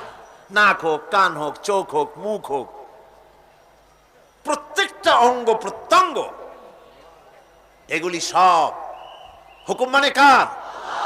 হতে পারে ব্যক্তি আল্লাহরে অস্বীকার করে বসলো, আল্লাহকে বললো যে আল্লাহ নাই, সব এমনি এমনি হয়। এর কপাল পড়ার লক্ষণ। কিসের লক্ষণ? কপাল পড়ার লক্ষণ। সব বোঝে। একটা মাইক দেখলে কয় যে না, কেউ এটারে বানাইছে। এই যে একটা ভিডিও ক্যামেরা, এটারে কেউ দেখলে বলবে যে কয়েকজন আলেমে মিলে ফু দিছে আর অমনি একটা মাইক হয়ে কি বল ক্যামেরা হয়ে গেছে, বলবে কেউ? কোনো পাগলেও কবে? এই প্যান্ডেলটা দেখে কি মনে হবে? 4-5 জন পিসা বাইসিয়া কোচার কোনায় দাঁড়াইয়া ফু দিছে, সাথে সাথে প্যান্ডেল হয়ে গেছে। এটা কথা হইল? একটা ছোট্ট টেবিল, একটা চায়ের কাপ দেখলে পরে মানুষ বলে নিশ্চয়ই এটা কেউ বানাইছে। আজীব, এত বড় বিশাল আকাশ, এত সুন্দর জমিন, এত সুন্দর দেহ, এই মানুষ, গাছপালা, তরুলতা, কীট পতঙ্গ, পাহাড়, নদ নদী, এ সব কিছু দেখে কেবলমাত্র কপাল পোড়াই বলতে পারে যে কেউ নাই, এমনি এমনি হয়েছে। আজীব তামাশা। এমনি এমনি একটা চাউল তৈরি হয় না, একটা ডিম তৈরি হয় না, এমনি এমনি পৃথিবীটা হয়ে গেল। সবগুলির পেছনেই আল্লাহ পাক আছেন, তিনি সৃষ্টি করেছেন। এখন উপাস্যের প্রতি এই সৃষ্টি মানুষের দৃষ্টি আকর্ষণ করে। উপাস্য পাও না কে আল্লাহ, তা ঠিক পাও না, তা দেখাবার জন্য এই পৃথিবীর আল্লাহর সৃষ্টি প্রত্যেকটি পদার্থ, প্রত্যেকটি জিনিস ইঙ্গিত করে নিঃসন্দেহে কেউ না কেউ আছে, আর তার নাম হচ্ছে আল্লাহ। তার নাম কি? আরো জনে বলেন, নাম কি? আল্লাহ পাক। এখন প্রশ্ন ওঠে, আল্লাহরে বানাইছে কেডা? বলে তো মুরগি আগে না ডিম আগে? ডিম যদি আগে হয়ে থাকে তো ডিমটারে পারলো কে? আর মুরগি যদি আগে হয়ে থাকে, কোথার থেকে মুরগি এসে উড়ে এসে জুড়ে বসলো, আইলো কই থেকে? আল্লাহ যদি একজন থেকেই থাকেন তাহলে তার স্রষ্টাকে? এই প্রশ্ন তুলেছেন বার্টন রাসেল। প্রশ্ন তুলেছে স্রষ্টার স্রষ্টাকে। তা আমি দেখলাম এক আর্মি অফিসার একটা বই লিখেছেন, আমার এত ভালো লাগলো। বইটার নাম হচ্ছে আল কোরআন দ্য চ্যালেঞ্জ, মহাকাশ পর্ব। দারুণ লিখেছেন তিনি, আপনারা যদি পান খুঁজে নিয়ে পড়বেন। সে বইয়ের শেষ ভাগে গিয়ে তিনি এটার জবাব দিয়েছেন, স্রষ্টার স্রষ্টাকে তাই তুমি তালাশ করো। কানা চায় মানে কুজো চায় শীতই শুইতে। একটা লবণ কণার দৃষ্টান্ত তিনি দিয়েছেন। একটা লবণ কণা, একটি লবণ কণার ভিতরে যতগুলি মলিকুল থাকে, একটা লবণ কণার ভিতরে যতগুলি ক্যালাস থাকে, একটা লবণ কণার ভিতরে যতগুলি উপকরণ আর উপাদান থাকে, অর্থাৎ একটা লবণ কণা যত উপকরণ, যত উপাদান ধারণ করে, তার ধারণ ক্ষমতা যতখানি, এতখানি জিনিস ধারণ করতে 1000 বার্টন রাসেলের মগজের দরকার। একটা লবণ কণা, সেইটার চিন্তা করাই কঠিন। আর এত বড় মহাবিশ্ব যিনি সৃষ্টি করেছেন তার স্রষ্টাকে তালাশ করতে চাও, এটা কি স্বাভাবিক কথা? এটা পাগলের প্রশ্ন হতে পারে, এটা পাগলের প্রশ্ন হতে পারে। গ্যাগারিন টিটপ আর প্রথম মহাশূন্যচারী ছিল। গ্যাগারিন বেটা মহাশূন্য ঘুরি টুরি আসা কয় কি, কয় যে মুসলমানেরা যারে কয় আল্লাহ, হিন্দুরা যারে কয় ভগবান, খ্রিস্টানরা যারে কয় গড, মহাশূন্য এত ঘুরলাম, আল্লাহরেও দেখলাম না, ভগবানও দেখলাম না। আজীব তামাশা। তুমি তো তোমার শরীরটাই দেখো না, তোমার শরীরটাই তো তুমি দেখতে পাও না। তোমার মাথার তালুটা কেমন তা কি দেখছো কখনো? আয়না নিচের দিকে দিয়ে, ঠ্যাং উপরের দিকে দিয়ে তাকাইলে যদি দেখো মাথার তালু কেমন। নিজের ঘাট দেখো না, পিঠ দেখো না, নিজের হিপ দেখতে পারো না। আয়না টায়না 4-5 খান না নিয়ে দেখার উপায় নাই কোন জায়গায় কি আছে শরীরে। নিজের শরীরটাই দেখো না। কত বড় সাহস! এই শরীরের স্রষ্টাকে দেখতে চাও? লা তুদরিকুহুল আবসার। কোন দৃষ্টি শক্তি তাকে মুহাইয়া করতে পারবে না। তার দৃষ্টি সকলকে আয়ত্ত করবে, কিন্তু পৃথিবীর কোন দৃষ্টি শক্তি তাকে আয়ত্তের ভিতরে নিতে পারবে না। মুসা আলাইহিস সালামের মতো পয়গম্বর, তিনি বলেছিলেন রব্বি আরিনি রাব্বি আরিনি, আল্লাহ আমি তোমারে দেখতে চাই। আল্লাহ পাক বলেছেন লান তারানি, কখনোই দেখতে পারবা না। সুবহানাল্লাহ বিহামদি। সুতরাং এই পৃথিবীর সব কিছু ইঙ্গিত করে যে একজন আছেন। এই ফুলের সৌন্দর্য যিনি দিলেন, ফুল দেখা যায়, সৌন্দর্য দেখা যায়, কিন্তু গন্ধ দেখা যায় না। এই পানির মিষ্টতা, মিষ্টি পানি, ফুলের গন্ধ, জোনাকি পোকার আলো, এই যে সুন্দর সুন্দর জিনিস দিয়ে আল্লাহ পাক এই বিশ্বকে সজ্জিত করেছেন, এ সব কিছুই ইঙ্গিত করে নিঃসন্দেহে একজন আছেন, আর যিনি আছেন তার নাম হচ্ছে কি? আল্লাহ। জোরে বলেন তিনি কে? আল্লাহ। এখন এই স্রষ্টাকে চিনতে মানুষের বড্ড হয়রানি স্রষ্টাকে চেনার জন্য। এই স্রষ্টাকে খোঁজার জন্য, চেনার জন্য মানুষ শক্তি পূজা আরম্ভ করলো। ওই যে আমি আগে বলেছি, মানুষের মধ্যে একটা স্বাভাবিক প্রেরণা, এই কারো না কারো সামনে মাথা নত করে দেবে। সেজন্য মানুষ, কেউ তো আগুনকে পূজা করলো, আগুনের ভিতরে শক্তি আছে বলে আগুনের সামনে মাথা নত করে দিল, পাহাড়ের সামনে মাথা নত করে দিল, মূর্তি বানাইয়া মূর্তির সামনে মাথা নত করলো, কাঠের মূর্তি, মাটির মূর্তি বানাইয়া তার সামনে মাথা নত করে দিল। এগুলির সামনে যদি তুমি মাথা নত করলে, এগুলি কি মাছির মতো একটা ছোট্ট প্রাণীও বানাতে পারবে? এই চ্যালেঞ্জ কার?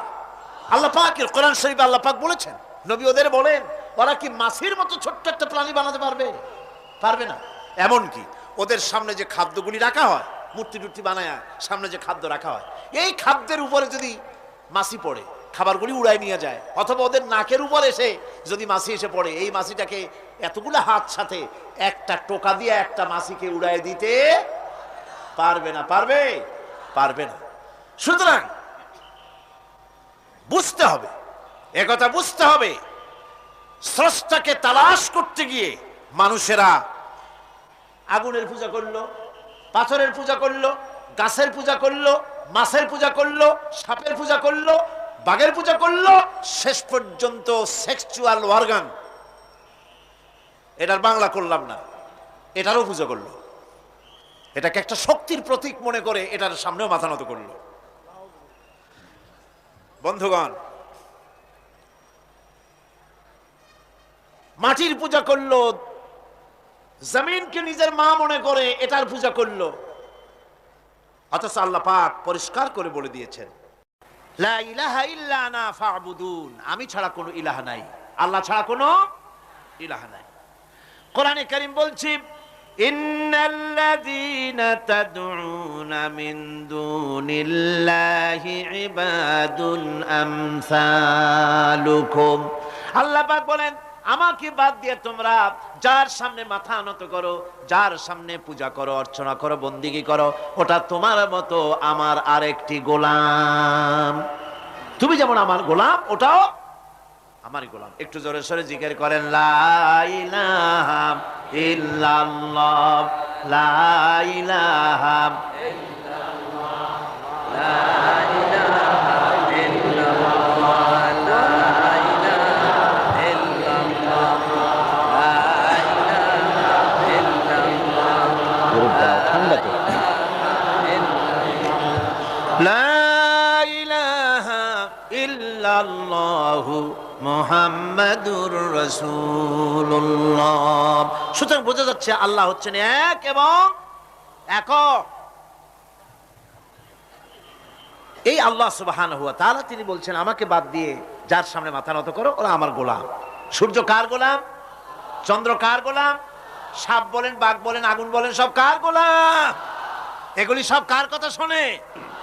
আগুন যতই পূজা করেন, আগুনের মধ্যে আপনি পড়লে আগুন কি ছাড়বে? ছাড়বে না। তবে হ্যাঁ, আগুনের মালিক যদি বলে তাহলে ছাড়িয়ে দিবে, ঠিক কিনা? ইব্রাহিম আলাইহিস সালামকে আগুনের ভিতরে যখন ফেলে দেওয়া হচ্ছে, ফেরেশতা বলতেছিল, আমার কাছে সাহায্য চাও, আগুন থেকে বাঁচায় দেই। হযরত ইব্রাহিম বলেছিলেন, আমার তো পরীক্ষা হতেছে, ইমতিহান হতেছে, আমাকে ডিস্টার্ব করো না, আমি তোমার কাছে কেন সাহায্য চাইবো? আমি আগুনে পুড়লে পরে আমার মাবুদ, আমার খোদা, আমার আল্লাহ তিনি যদি খুশি হন, তাহলে আমার এমন আল্লাহকে খুশি করার জন্য 1000 বার পড়তে রাজি আছি। তোমার কাছে কেন সাহায্য চাইবো? আমি তো অন্ধ, আল্লাহর ইবাদত করি না যিনি আমার দুঃখ দুর্দশা নিজের চোখে না দেখেন। আগুনের মধ্যে পড়ে গেলেন, আল্লাহ পাক আগুনকে অর্ডার করে দিলেন, ইয়া নারু কুনি বারদাও ওয়া সালামান আলা ইব্রাহিম। আগুন আমার ইব্রাহিমের জন্য ঠান্ডা হয়ে যা, শান্তিদায়ক ঠান্ডা হয়ে যা। তাহলে দেখা গেল আগুনের মালিক হচ্ছেন আল্লাহ পাক। আল্লাহ পাক আজও যদি কোনো পূজা করা রাখবেন আগুনের, আগুনের পূজা করা তো হারাম। আগুন হচ্ছে আল্লাহর গোলাম, আল্লাহর সৃষ্টি, এটা হচ্ছে মাখলুক, আল্লাহ হচ্ছেন খালিক।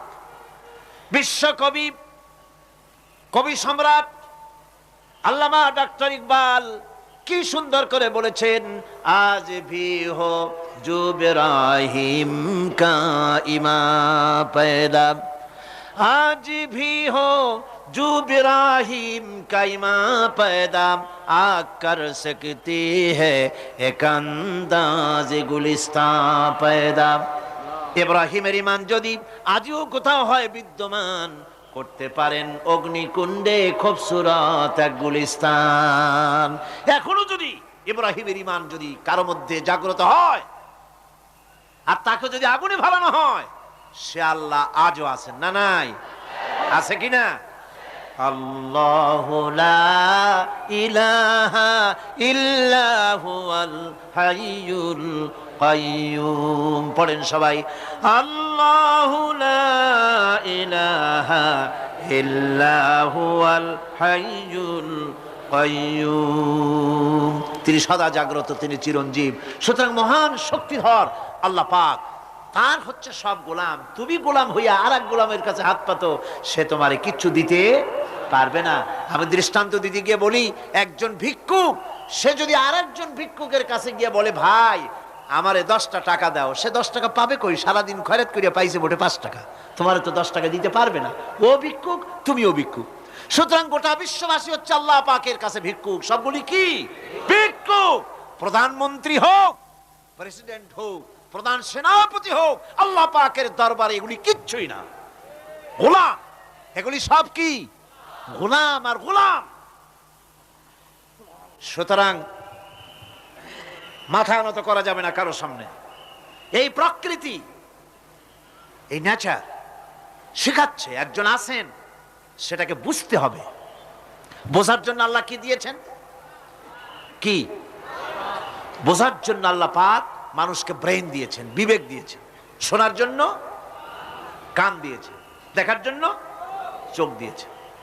আল্লাহ পাক বলছেন, লাহুম কুলুবুন লা ইয়াফকাহুনা বিহা ওয়া লাহুম আয়ুনুন লা ইউবসিরুনা বিহা ওয়া লাহুম আযানুন লা ইয়াসমাউনা বিহা উলাইকা কাল আনআম বাল হুম আযাল উলাইকা হুমুল গাফিলুন।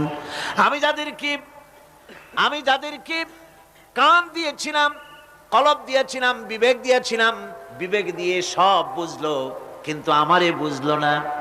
বিবেক দিয়া সব বুঝলো, বিবেক দিয়া সমস্ত জিনিস, নিজের স্বার্থের জিনিসগুলি বুঝলো, কিন্তু আল্লাহকে বুঝলো না।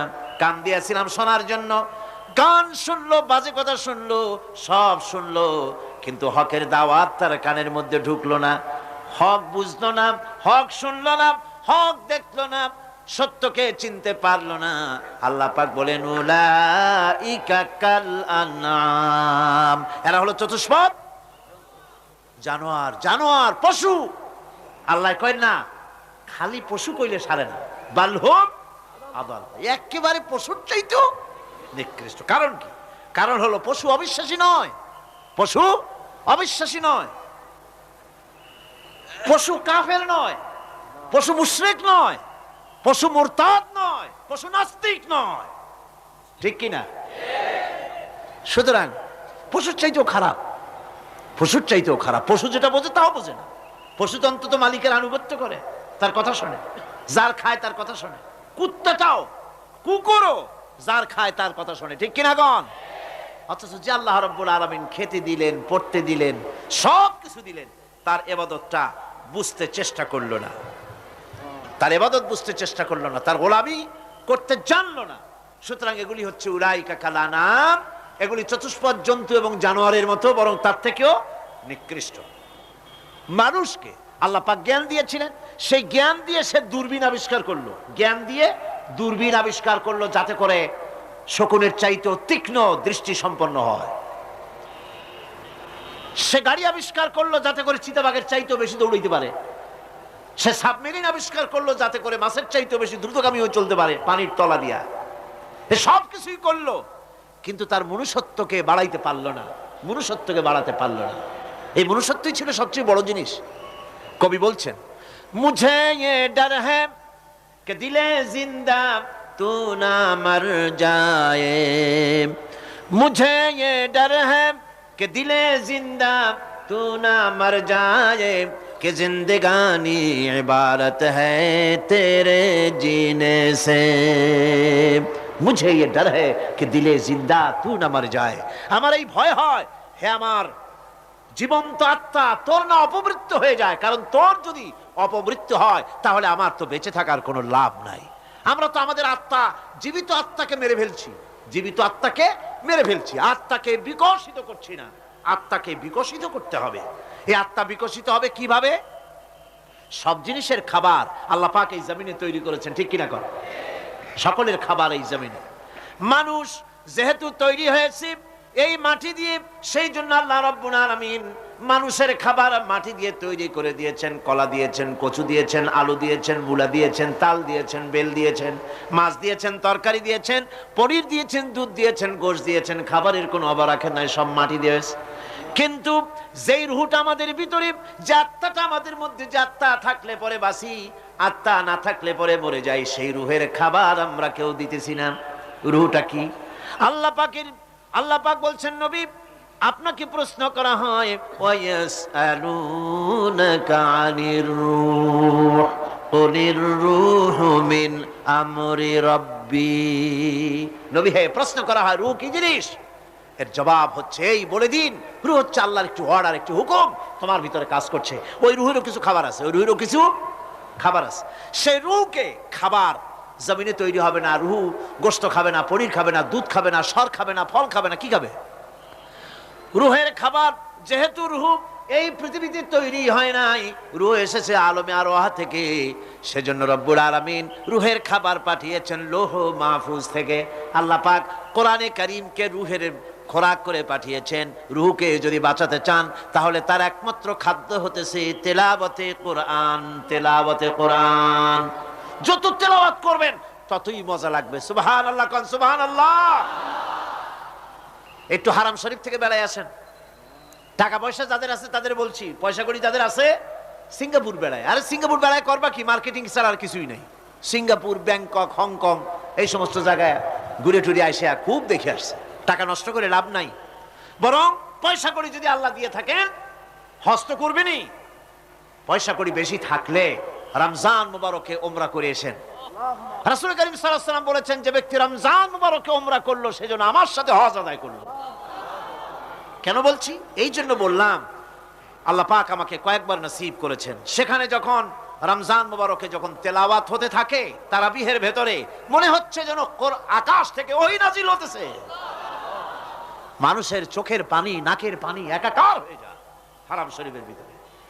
সেখানে তো মুনাজাত সারা বছর মুনাজাত হয় না, মুনাজাত হয় রমজান মুবারকে বেতেরের নামাজের ভিতরে। বেতেরের নামাজের ভিতরে ইমাম সাহেব হাত তুলে মুনাজাত করেন। অন্তত 8 থেকে 10 লক্ষ মানুষ হজের মৌসুমের মতো কাঁদতে কাঁদতে পাগল হয়ে যায়। কোরআন কি মজা! কোরআন হচ্ছে রুহের খাবার। আমরা তো রুহের খাওয়াই না। ঘোড়ার উপরে চড়ি, গাধার উপরে চড়ি, ঘোড়ারে গাধারে জন্মের মতো মোটেই খাইতে দেই না, নিজে খাই জন্মের মতো। খাইয়া ঘোড়ারে খাইতে দেওয়া হয় না, গাধারে খাইতে দেওয়া হয় না। ফলে ওর উপরে যখন সওয়ার হয় তখন ঘোড়া গাধা না খাইতে খাইতে একদিন 4 ঠ্যাং 4 দিকে দিয়া জায়গায় সিটে মরা ছাড়ার কোনো পথ থাকে না। আমাদের মানুষেরা খায় কি? সুবহানাল্লাহ। এই যে শবে বরাত আসতেছে, কি যে খাবে! দিশা আগের থেকে লিস্ট তৈরি হয়ে যায় কতটা আইটেম তৈরি করা হবে। রমজান মাসে আল্লাহ একটু কম টম মান্দায় খাবে। একটা রমজান মাস আল্লাহ দিলেন, সেই রোজার মাসে যে সারাদিন খায় না, এটাকে উসুল করে ইফতারের সময় সে যে কত খাবার, চোখ ছানা বড় হয়ে যাবে দেখলে। পেঁয়াজি, বেগুনি, হালিম, শরবত, তরমুজ, বেল, কলা, কচু, না কি খাইতে খাইতে মাগরিবের রক্ত শেষ। কয় ভাই নামাজটা কোন রকম পড়ে আসি, তারপরে খাবো না। আবার গেল নামাজ পড়তে, আবার এসে খাইলো, খাইয়া তারপরে আবার ভাত খাইলো। কেমনে যে খায় আল্লাহই জানে, গলায় আঙ্গুল দিলে পাওয়া যায়। এরকম খাইয়া তারপরে তারাবি পড়তে দাঁড়ায় না, জনমের মতো খাইলে পরে তো অলস হবে শরীর। তারাবি পড়তে দাঁড়াইছে, লম্বা কেরাত হচ্ছে, উনি রুকুতে আছে, ইমাম সেজদায় চলে গেছে, ওনার খবর নেই। অথবা উনি সেজদায় পড়ে আছেন, ইমাম কোথায় উঠে গেছে তার খবর নেই। সুবহানাল্লাহ। সুতরাং নিজে খাইয়া পেটটারে দুম্বার মতো সাইজ বানাইয়া কোনো লাভ নাই। পেট বড় বানাবেন না, সিনা বড় বানান। সিনা বড় বানান, সিনার ভিতরে কোরআন ধারণ করেন, মজা পাবেন। এই আল্লাহ রাব্বুল আলামিন এত বড় নিয়ামত, এই কোরআন, এর থেকে বড় নিয়ামত পৃথিবীতে আর নাই। শ্রেষ্ঠ নিয়ামত, এর থেকে বড় নিয়ামত আছে ভাই? এই শ্রেষ্ঠ নিয়ামতকে পড়তে শিখুন, বুঝতে শিখুন, হেদায়েতের সবের মধ্যে আছে। সুতরাং আল্লাহ রাব্বুল আলামিন মনুষ্যত্বকে, আত্মাকে বিকাশ করার জন্য কোরআনে কারীম দিয়েছিলেন। মানুষ এই জ্ঞান দিয়ে আবিষ্কারের পিছনে চলে গেল। হ্যাঁ, আবিষ্কার দরকার আছে, মোটেই আমি এটাকে অস্বীকার করি না, সব দরকার। কিন্তু সেই সাথে আল্লাহ পাকের সাথে যে সম্পর্কটা থাকা দরকার ছিল, সেই সম্পর্ক থেকে মানুষ নিজেকে বিচ্ছিন্ন করেছে। কোরআনে কারীমে আল্লাহ পাক বলছেন, লাকাদ খালাকনাল ইনসানা ফি আহসানি তাকওয়িম। সব থেকে সুন্দর করে বানিয়েছি কারে? মানুষ। চিল্লায় কোন কারে? মানুষ হলো সবচাইতে সুন্দর, সবচাইতে সুন্দর সৃষ্টি আমার। ওগুলা, এই মানুষগুলি হচ্ছে আশরাফুল মখলুকাত। মানুষ কি মখলুকাত? সৃষ্টির সেরা। আপনারা সৃষ্টির সেরা হইলেন কি দিয়া? আপনারা কি বাঘের মতো দৌড়াতে পারেন? বল্লার মতো হুল ফুটাইতে পারেন? কুত্তার মতো কামড়াইতে পারেন? হাতির মতো শক্তি আছে? গরিলার মতো শক্তি আছে? মাছের মতো সাঁতরাইতে পারেন? সাপের মতো ক্রুদ্ধতা আছে? সিংহের মতো হিংস্রতা আছে? তো কিসের, কোন দিক থেকে আপনি আশরাফুল মখলুকাত হলেন? আশরাফুল মখলুকাত হয়েছেন জ্ঞানের কারণে। কিসের কারণে? সেই জ্ঞানটার জন্যই তো আপনি সৃষ্টির সেরা। এই সৃষ্টির সেরা মানুষ, সুন্দর মানুষ, এই মানুষগুলি সুম্মা রাদাদনাহু ফি আসফালা সাফিলিন। সুম্মা রাদাদনাহু আসফালা সাফিলিন।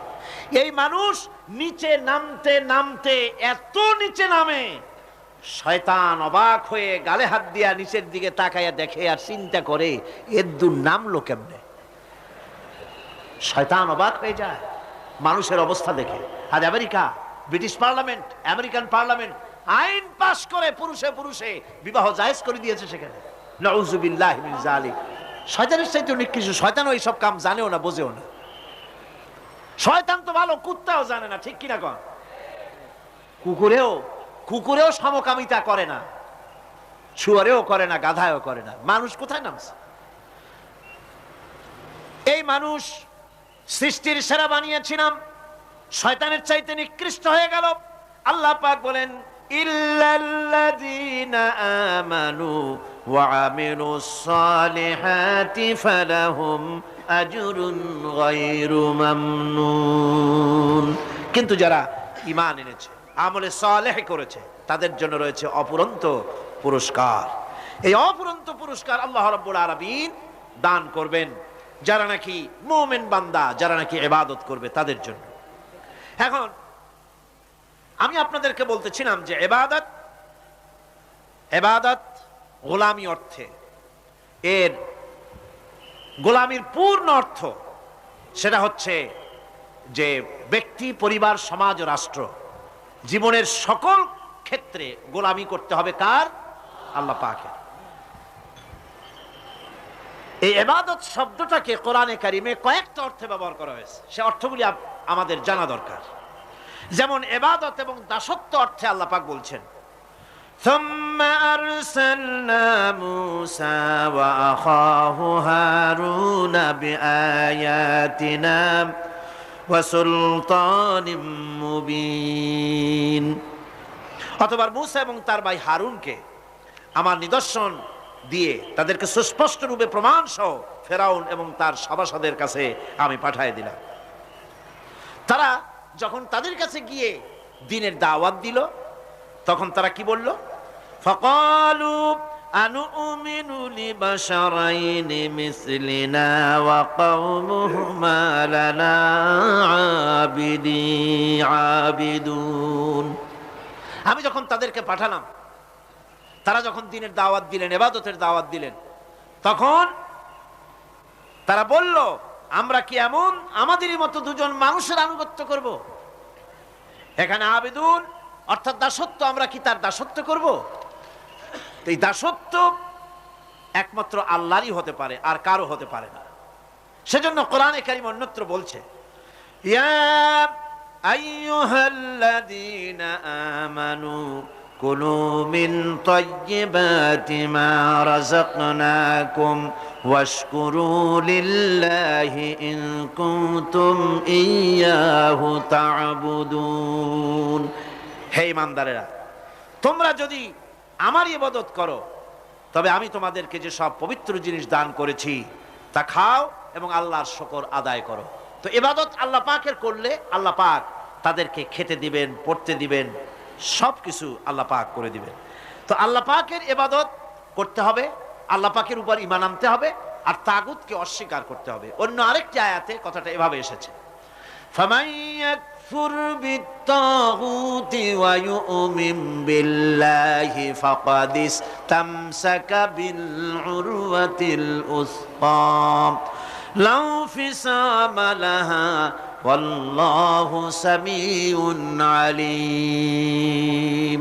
ফামান ইয়াকফুর বিত্তাগুত, যে ব্যক্তি তাগুতকে অস্বীকার করলো, ওয়া ইউমিন বিল্লাহ, এবং আল্লাহর উপর ঈমান এনেছে, ফাকাদ ইসতামসাকা বিল উরওয়াতিল উসকা, সে এমন এক মহান অবলম্বন ধারণ করলো যে কোনো জিনিসই তাকে বিচ্ছিন্ন করে দিতে পারবে না। এমন এক মহান অবলম্বন ধারণ করেছে। সুতরাং আল্লাহর উপর ঈমান আনতে হবে, তাগুতকে অস্বীকার করতে হবে। ইবাদত জীবনের সকল ক্ষেত্রে করতে হবে কার? আল্লাহ পাক। কোরআনে কারীম বলছে, এর আগে আমি প্রথমে শুনিয়েছি, সমস্ত নবীরা, আম্বিয়া আলাইহিস সালাম, তারা তার নিজের জাতিকে গোলামির জন্য দাওয়াত দিয়েছেন। আল্লাহ পাকের বলেছেন, আমার জাতি, একমাত্র নবী মুহাম্মদ রাসূলুল্লাহ সাল্লাল্লাহু আলাইহি ওয়াসাল্লাম আমার জাতি, তিনি বলেন নাই। তাকে দিয়ে আল্লাহ পাক বলেছেন, ইয়া আইয়ুহান নাসু উবুদু রাব্বাকুমুল্লাযী খালাকাকুম ওয়াল্লাযীনা মিন ক্বাবলিকুম লাআল্লাকুম তাত্তাকুন। ইয়া আইয়ুহান নাসু উবুদু রাব্বাকুমুল্লাযী খালাকাকুম। রাব্বাকুম উবুদু রাব্বাকুম আয় আতিউ রাব্বাকুম। গোলামি করো, আনুগত্য করো, দাসত্ব করো তোমার সেই প্রভুর, সেই রবের, যিনি তোমাকে সৃষ্টি করেছেন। তার আনুগত্য জীবনের সব ক্ষেত্রে করো। এক জায়গায় করলে হবে না, সব জায়গায় করলে হবে। আগামী রাত্রিটা হচ্ছে শবে বরাত, তাই না? বোঝেন নাকি বোঝেন না? আগামী রাত্রিটাই আমরা হচ্ছে সেই ধরনের মানুষ, মিনিমাম লেবার ম্যাক্সিমাম প্রফিট। অল্প কাজ করে বেশি প্রফিট যদি করা যায়, আমরা সেই পক্ষে বেশি। শবে বরাত, শবে কদরে ইবাদত করিয়া জীবনের সব গুনাহ মাফ করাইতে চাই, আর করাইয়া মনে করলাম, বিশ্বাস করলাম যেটা এইভাবে হয়, কিন্তু পরের দিন থেকে আবার যেরকম ছিল মানুষ সেরকম হয়ে যায়। সারা রাত জাগলো শবে বরাতে, সারা রাত জাগলো। সকালবেলায় যে ব্যবসায়ী সারা রাত জাগলো, সকালবেলায় দোকানে দিয়ে ওজনে কম দেওয়ার অভ্যাসটার পরিবর্তন হইল না। যে কৃষক সারা রাত জাগলো, পরের দিন জমিনের আইল ঠেলার অভ্যেসটা পরিবর্তন হলো না। যে ব্যক্তি মিথ্যে কথা বলতো, চুরি করত, ডাকাতি করত, যে অফিসার সারা রাত জেগেছেন, পরের দিন অফিসে গিয়ে তার ঘুষ খাওয়ার বদভ্যাস থেকে তিনি নিজেকে বিরত রাখতে পারেননি। তাহলে এই শবে বরাত করে রাত জেগে ফায়দা কতটুকুন? কতটুকুন ফায়দা? হ্যাঁ, ফায়দা কিছু আছে, ফায়দা আছে। সেটা হলো পায়াস খাওয়া, সেটা হলো গোশত খাওয়া, রুটি খাওয়া, এই ফায়দা তো হবেই, এগুলি হয়। কিন্তু আপনার মূল ফায়দা হবে কি করে যদি আপনার অভ্যাসের পরিবর্তন না হয়? কথা বোঝেন কিনা? কথা বোঝেন কিনা? মূল অভ্যাসের তো পরিবর্তন করতে হবে। একজন মাঠে মাঠে ঘুরছে, আর এক পাগল এসে জিজ্ঞেস করছে, ঘুরছো কেন? ঘুরবো না, আগামীকাল কোরবানির দিন, গরু তালাশ করতেছি, গরু পাচ্ছি না, বাজারে টাজারে ঘুরলাম, আবার আর এক বাজারে যাচ্ছি। আরে বাজারে বাজারে গরু কেন, মাঠে কত গরু আছে, একটা ধরে জবাই দিলেই তো হয়। লোকটি বলছে দেখো পরের গরু জবাই দিলে তা তো গোনা হবে। কয় না, তুমি অঙ্ক বোঝো না। গরু জারি হোক, কোরবানির দিনে গরু জবাহ যদি করো তাহলে সওয়াব তো একটা হবে। কোরবানি উপলক্ষে জবাহ করছে, একটা সওয়াব পাবা না? তো কোরবানির জন্য একটা সওয়াব হবে, আর চুরির জন্য অবশ্যই একটা পাপ হবে। কোরবানি যখন দিবা তো কোরবানির সওয়াব আর চুরির পাপ ভগ্নাংশের মতো কাটাকাটি হয়ে যাবে, গোশত খাবা ফাও। তো মানুষের অবস্থা তো তাই হয়েছে। মানুষের অবস্থা হয়েছে শবে বরাতে সারা রাত জাগবো, কান্দাকাটি করব, ফাও ফাও গুনাহ মাফ হয়ে যাবে, আর গোশত রুটি তো আছেই, যদ্দূর পারলাম খাইলাম। পরের দিন ডু ফুর্তি, নো চিন্তা। নাউযুবিল্লাহি মিন যালিক। এই কান্দারও দাম নাই, আর এই ধরনের রাত জাগারও দাম নাই, এই ধরনের ইবাদত করেও দাম নাই। ইবাদতটা হচ্ছে জীবনের সব ক্ষেত্রে ইবাদত করতে হবে। ইবাদত সম্পর্কে মিস ইন্টারপ্রিটেশন যেটা এসেছে, ভুল অর্থ যেটা এসেছে, সেই ভুল অর্থের কারণে মানুষ শুধু মনে করে নামাজ রোজা হজ যাকাতই শুধু ইবাদত না। ইবাদত হচ্ছে জীবনের সকল ক্ষেত্রে গোলামিটা হতে হবে আল্লাহ পাকের সব জায়গায়। পার্লামেন্টে গোলামি হবে কার? কোর্ট কাছারিতে কার? অফিস আদালতে কার? স্কুলে কলেজে কার? খেতে খামারে কার? রান্নাঘরে, নিজের ঘরে, পরিবারে, সব জায়গায় আনুগত্য কার? কেবলমাত্র আল্লাহ সুবহানাহু ওয়া তাআলার হুকুম অনুযায়ী জীবন পালন করার নামই হচ্ছে ইবাদত। এই ইবাদত, নামাজ পড়ার নাম ইবাদত, নামাজ না পড়ার নামও ইবাদত। রোজা রাখার নাম ইবাদত, রোজা না রাখাও ইবাদত। এখন আপনারা বলতে পারেন যেটা ঠিক, কি আশ্চর্য কথা শুনাইলেন। নামাজ পড়া তো ইবাদত, নামাজ না পড়া আবার কোন দেশে ইবাদত? রোজা রাখা তো ইবাদত, রোজা না রাখা কোন দেশে ইবাদত? মূল কথা হচ্ছে 5 ওয়াক্ত নামাজ সময় মতো পড়বেন, তা তো আপনার ইবাদত হবে। কিন্তু সূর্য উদয়ের সময়, সূর্য ঠিক মাথার উপরে থাকার সময়, সূর্য ঠিক অস্তগামী হওয়ার সময় নামাজ পড়া জায়েজ নাই, সেজদা করা জায়েজ নাই, হারাম করা হয়েছে। সুতরাং এই 3 সময় নামাজ না পড়াটাই ইবাদত। সারা বছর রোজা রাখবেন, ইবাদত হবে। কিন্তু 2 ঈদের 5 দিন রোজা রাখা হারাম করা হয়েছে, ওই 5 দিন রোজা না রাখাটাই, তার অর্থ হলো জীবনের সমস্ত কাজটাই হলো ইবাদত হবে, যদি মুসলমান আল্লাহর হুকুম মাফিক তার জীবনকে পরিচালনা করে। আপনার চোখের চাহনিটাও তো ইবাদত হবে। সুবহানাল্লাহ। এই চোখ দিয়ে গুনাহ কামাই করা যাবে, আবার এই চোখ দিয়ে সওয়াব কামাই করা যাবে। যদি কোনো সন্তান তার মা বাপের দিকে ভক্তির নজরে, মহব্বতের নজরে যদি তাকায়, নবীজি বলেছেন একটা কবুল নফল হজের সওয়াব আমলনামায় লেখা যাবে। সাহাবীরা প্রশ্ন করেছেন যদি কেউ 100 বার তাকায় তো কি হবে? নবীজি বলেছেন আল্লাহ রাব্বুল আলামিনের নিয়ামতের ভান্ডার, অফুরন্ত নিয়ামতের সেখানে কোনো অভাব নাই। যদি কোনো বান্দা যদি তার মা বাপের দিকে দৈনিক 100 বার তাকায় তো ওই বান্দার আমলনামায় 100 কবুল নফল হজের সওয়াব লেখা যাবে। তাহলে দেখা গেল চোখের চাহনি আপনার ইবাদত, আপনার ঘুম ইবাদত, আপনার চাকরি ইবাদত, আপনার ব্যবসা বাণিজ্য ইবাদত। তার মানে হলো আল্লাহর গোলামি, আল্লাহর হুকুম অনুযায়ী কাজ করার নামই হচ্ছে ইবাদত। ইয়াকা নাবুদু ওয়া ইয়াকা নাস্তাইন। পড়েন সবাই, ইয়াকা নাবুদু ওয়া ইয়াকা নাস্তাইন। আল্লাহ তাআলা একমাত্র তোমার গোলামি করি, তোমারই আনুগত্য করি, তুমি ছাড়া কারো গোলামি করি না, তুমি ছাড়া কারো গোলামি করি না।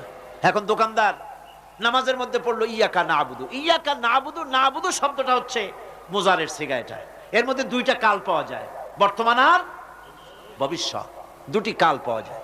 নাবুদু, নাবুদু এই শব্দ দিয়ে বোঝানো হচ্ছে কি, আল্লাহ পাক এই নামাজের ভিতরে যেমন তোমার হুকুম পালন করে নামাজ আদায় করছে, যেমন নামাজের ভিতরে কিছু খাওয়া যায় না, বাইরে খাওয়া জায়েজ ছিল, নামাজ পড়ছি বলে খানাটা আমার জন্য হারাম হয়ে গেছে।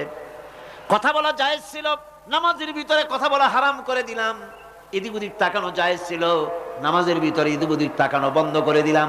তার মানে আমার জন্য চিরস্থায়ী, সব সময়ের জন্য আমার জন্য হালাল করে দেওয়া জিনিসগুলি এই নামাজের ভিতরে অল্প সময়ের জন্য হারাম করে প্রমাণ করে দিলাম। মাবুদ গো, এই নামাজের পরে চিরস্থায়ী হারামগুলো এইভাবে আমার জন্য হারাম করে নেব। ইয়াকা নাবুদু, নামাজটা পড়ছি যেভাবে করে, নামাজের বাইরের জীবন চালাবো সেইভাবে করে। সেজদা দিলেই তো সওয়াব হয়। সেজদা দিলে কি হয়? সওয়াব হয়। যদি কেউ 5-6টা সেজদা দিয়ে দেয় এক রাকাতের মধ্যে, তো কি হবে? যদি কেউ নামাজ পড়লে তো সওয়াব হয়। ফজরের নামাজ যদি 4 রাকাত পড়ে তো কি হবে? মাগরিবের নামাজ যদি 2 রাকাত পড়ে অথবা 4 রাকাত পড়ে তো কি হবে? ইচ্ছে করে যদি এভাবে করে, ভুল করবে নয়, ইচ্ছে করে যদি করে, তাহলে আল্লাহর আইনের সঙ্গে বিরোধিতা করছে বলে সে বিদ্রোহী হিসাবে প্রমাণিত হবে। সুতরাং কথা হচ্ছে, নামাজের ভিতরে আয় আল্লাহ পাক ইয়াকা নাবুদু, এই নামাজের ভিতরে তোমার হুকুম মেনে যেভাবে নামাজ আদায় করি, নামাজের বাইরের জীবনটাও তোমার হুকুম মেনে পালন করব। এটাই হচ্ছে ইবাদতের মূল থিম, মূল আইডিয়া, মূল ফিলসফি। নামাজ ইবাদত করতে হবে জীবনের সব ক্ষেত্রে। নামাজের ভিতরে বললাম ইয়াকা নাবুদু, দোকানদার। এই লোকটা কি? দোকানদার। ঘি বিক্রি করবে, ঘি আনছে দোকানে। তারপরে নামাজ পড়তে দাঁড়িয়েছে। দোকানের পেছনে ছোট্ট ঘর আছে, নামাজ পড়তে দাঁড়িয়েছে। শুরু করে দিল আল্লাহু আকবার, আলহামদুলিল্লাহি রাব্বিল আলামিন, আর রহমানির রহিম, মালিকি ইয়াউমিদ্দিন, ইয়াকা নাবুদু ইয়াকা। তাড়াতাড়ি পড়তে হবে যেহেতু খরিদ্দার আসতেছে। খরিদ্দার 2-4 জন ভিড় জমায়েছে, নামাজ ছেড়ে দিয়েছে। কর্মচারীকে ডাকছে, বেটা শোন, ভিতরে আসলো। আমি তো কেবল খাঁটি ঘি নিয়ে আসছি, ওর মধ্যে তো ভেজাল দিই নাই। তাড়াতাড়ি করে ওর মধ্যে যা দিয়ে ভেজাল দিতে হয় ভেজাল টাল দিয়ে ঠিক মতো দিয়া তারপরে বিক্রি করবি। 100 টাকা কিনছিস, 250 টাকা করে বিক্রি করবি। আল্লাহু আকবার, রহমানির রহিম, মালিকি ইয়াউমিদ্দিন, ইয়াকা নাবুদু ওয়া ইয়্যাকা। এটা নামাজ হইল? কর। এই নামাজের আল্লাহর কোনো দরকার আছে? কোনো দরকার নাই। ইবাদত তো হবে নামাজ যার হুকুমে, ব্যবসা তার হুকুমে। নামাজে সেজদা দিব যার হুকুমে, রোজা রাখবো তার হুকুমে, নামাজ পড়বো যার হুকুমে, অর্থনীতি চালাবো তার হুকুমে, নামাজ পড়বো যার হুকুমে, আমার দেশের কলকারখানা চলবে, নামাজ পড়বে যার হুকুমে, পার্লামেন্ট চলবে তার হুকুমে, নামাজ পড়বো যার হুকুমে, রাজনীতি চলবে তার হুকুমে। এর উল্টা পাল্টা যদি হয়, মুসলমান মানতে পারে না কখনই। সুতরাং মুসলমানকে আনুগত্যের মস্তককে অবনত করে দিতে হবে আল্লাহ পাকের সামনে। আল্লাহর সঙ্গে আর বান্দার সঙ্গে হক আছে। বান্দার উপরে আল্লাহর হক এবং আল্লাহর উপরে বান্দার হক কি, এ ব্যাপারে একটি হাদিস আপনাদেরকে শোনানো যায়। হাদিসটি হচ্ছে ওয়ান মুআজ বিন জাবাল রাদিয়াল্লাহু তাআলা আনহু قال كنت رديف النبي صلى الله عليه وسلم على حمار فقال لي يا معاذ أتدري ما حق الله على العباد وما حق العباد على الله। হযরত মুআজ বিন জাবাল রাদিয়াল্লাহু তাআলা আনহু বলেন যে আমি রাসূল করিম সাল্লাল্লাহু আলাইহি ওয়াসাল্লামের পেছনে তার গাধায় সওয়ার ছিলাম। তিনি আমাকে জিজ্ঞেস করলেন, মুআজ তুমি কি জানো বান্দার উপরে আল্লাহর হক কি এবং আল্লাহর উপরে বান্দার হক কি? তিনি বললেন, আল্লাহু ওয়া রাসূলুহু আ'লামু, আল্লাহ এবং তার রাসূল খুব ভালো করে জানেন। রাসূল করিম সাল্লাল্লাহু আলাইহি ওয়াসাল্লাম জবাব দিলেন, ক্বালা হাক্কুল্লাহি আলাল ইবাদ আন ইয়াবুদুহু ওয়া লা ইউশরিকু বিহি শাইয়্যা ওয়া হাক্কুল ইবাদি আলাল্লাহ আন লা ইউআযযিবু মান লা ইউশরিক বিহি শাইয়্যা। আল্লাহর নবী বলেন, বান্দার উপরে আল্লাহর উপরে বান্দার হক হতেছে, আল্লাহর উপরে বান্দার হক হতেছে বান্দা আল্লাহ পাকের ইবাদত করবে, আল্লাহর গোলামি করবে, আল্লাহর আনুগত্য করবে, দাসত্ব করবে। সেই আনুগত্য, ইবাদত আর গোলামির ভিতরে কাউকে শরীক স্থাপন করবে না। বান্দার উপরে আল্লাহর হক হতেছে যেই বান্দা আল্লাহ পাকের ইবাদত করবে, গোলামি করবে, আর কোনো শিরক করবে না, কিয়ামতের দিন ওই বান্দা সম্পর্কে আল্লাহর হক হবে বান্দাকে জাহান্নামের আগুন আল্লাহ পাক হারাম করে দিয়ে তার জান্নাত দিয়ে দিবেন। এটাই হলো বান্দার উপর আল্লাহ পাকের হক। সুতরাং ইবাদত হবে সলিড কার জন্য? আল্লাহ পাকের জন্য। জোরে বলেন কার জন্য? একমাত্র, কেবলমাত্র, শুধুমাত্র আল্লাহ পাকের জন্য গোলামি হবে। সেই গোলামির কথাটাই আমরা কোরআনে কারীমের মধ্যে সূরা ফাতিহায় প্রত্যেক দিন প্রতি রাকাতে আমরা পড়ি, ইয়্যাকা না'বুদু ওয়া ইয়্যাকা নাস্তাঈন। আয় আল্লাহ তাআলা, কেবলমাত্র তোমার ইবাদত করি, কেবলমাত্র তোমারই দাসত্ব করি, আর কারো আনুগত্য দাসত্ব করি না। এই গোলামি, এই দাসত্ব আল্লাহ পাক আমাদেরকে করার তৌফিক দান করুন, আমরা বলি আমিন। আমাদের জীবনে ওঠায় বসায়, চলায় ফেরায়, বক্তৃতায়, ভাষণে, বিয়েতে, শাদিতে, আমাদের ইলেকশনে, আমাদের নির্বাচনে, আমাদের অর্থনীতিতে, রাজনীতিতে, আমাদের সমাজনীতিতে, পরিবারের নীতিতে, জীবনের সব ক্ষেত্রে আমরা গোলামি যেন করতে পারি কার? আল্লাহ পাকের। নামাজের ভিতরে যে কথাটা বলি, এই কথাটা যেন আমাদের বাস্তব জীবনে আমরা কার্যকরী করতে পারি, আল্লাহ পাক যেন তৌফিক দান করেন। মুনাজাতের জন্য দাঁড়ানো লোকেরা সব বসেন। মুনাজাত, মুনাজাত, মুনাজাত, দাঁড়ানো লোক সব বসেন। আর একটু জোরে সরে জিকির করেন, লা ইলাহা ইল্লাল্লাহ, লা ইলাহা ইল্লাল্লাহ। কয়জন?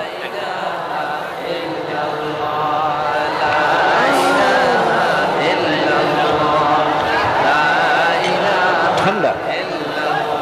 আমি বললাম বসতে, আপনারা দাঁড়ায় গেলেন, কেমন কথা?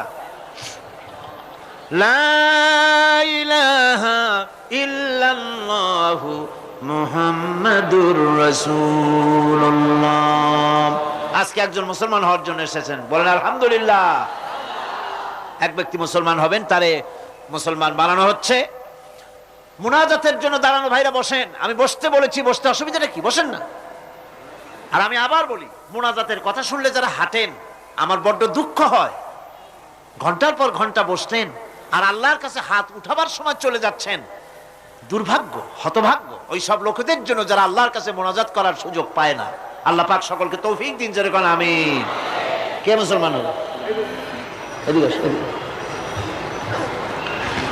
এর কি নাম? কি নাম পছন্দ করছে? নাম কি?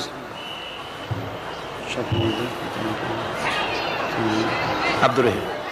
এর নাম ছিল স্বপন কুমার দাস। বর্তমান নাম পছন্দ করেছে মোহাম্মদ আব্দুর রহিম। মাশাআল্লাহ। এদিকে হাত লাগা। বিসমিল্লাহির রহমানির রহিম। বিসমিল্লাহির রহমানির রহিম। লা ইলাহা লা ইলাহা ইল্লাল্লাহু ইল্লাল্লাহু মুহাম্মাদুর মুহাম্মাদুর রাসূলুল্লাহ। রাসূলুল্লাহ। আল্লাহ ছাড়া আল্লাহ ছাড়া কোনো ইলাহা নাই, ইলাহা নাই, মাবুদ নাই, মাবুদ নাই, উপাস্য নাই, উপাস্য নাই, মুহাম্মদ মুহাম্মদ সাল্লাল্লাহু সাল্লাল্লাহু আলাইহি ওয়াসাল্লাম আলাইহি ওয়াসাল্লাম আল্লাহর প্রেরিত আল্লাহর প্রেরিত রাসূল। রাসূল।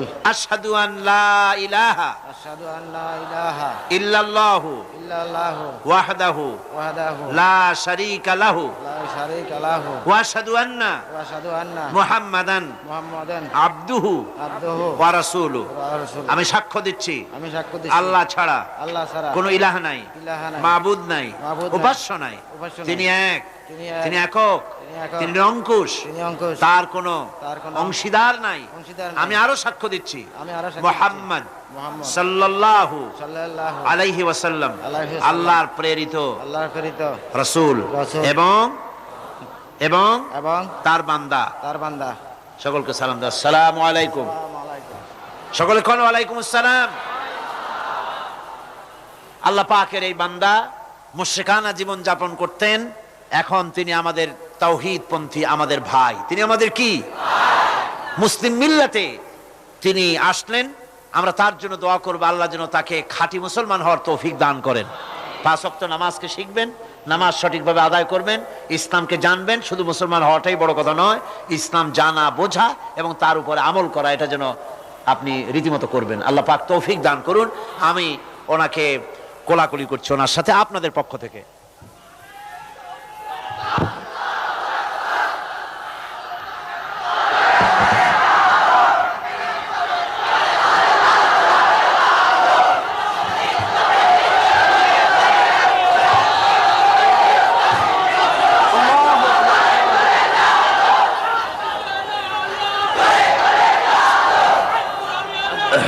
আমার বন্ধুগণ,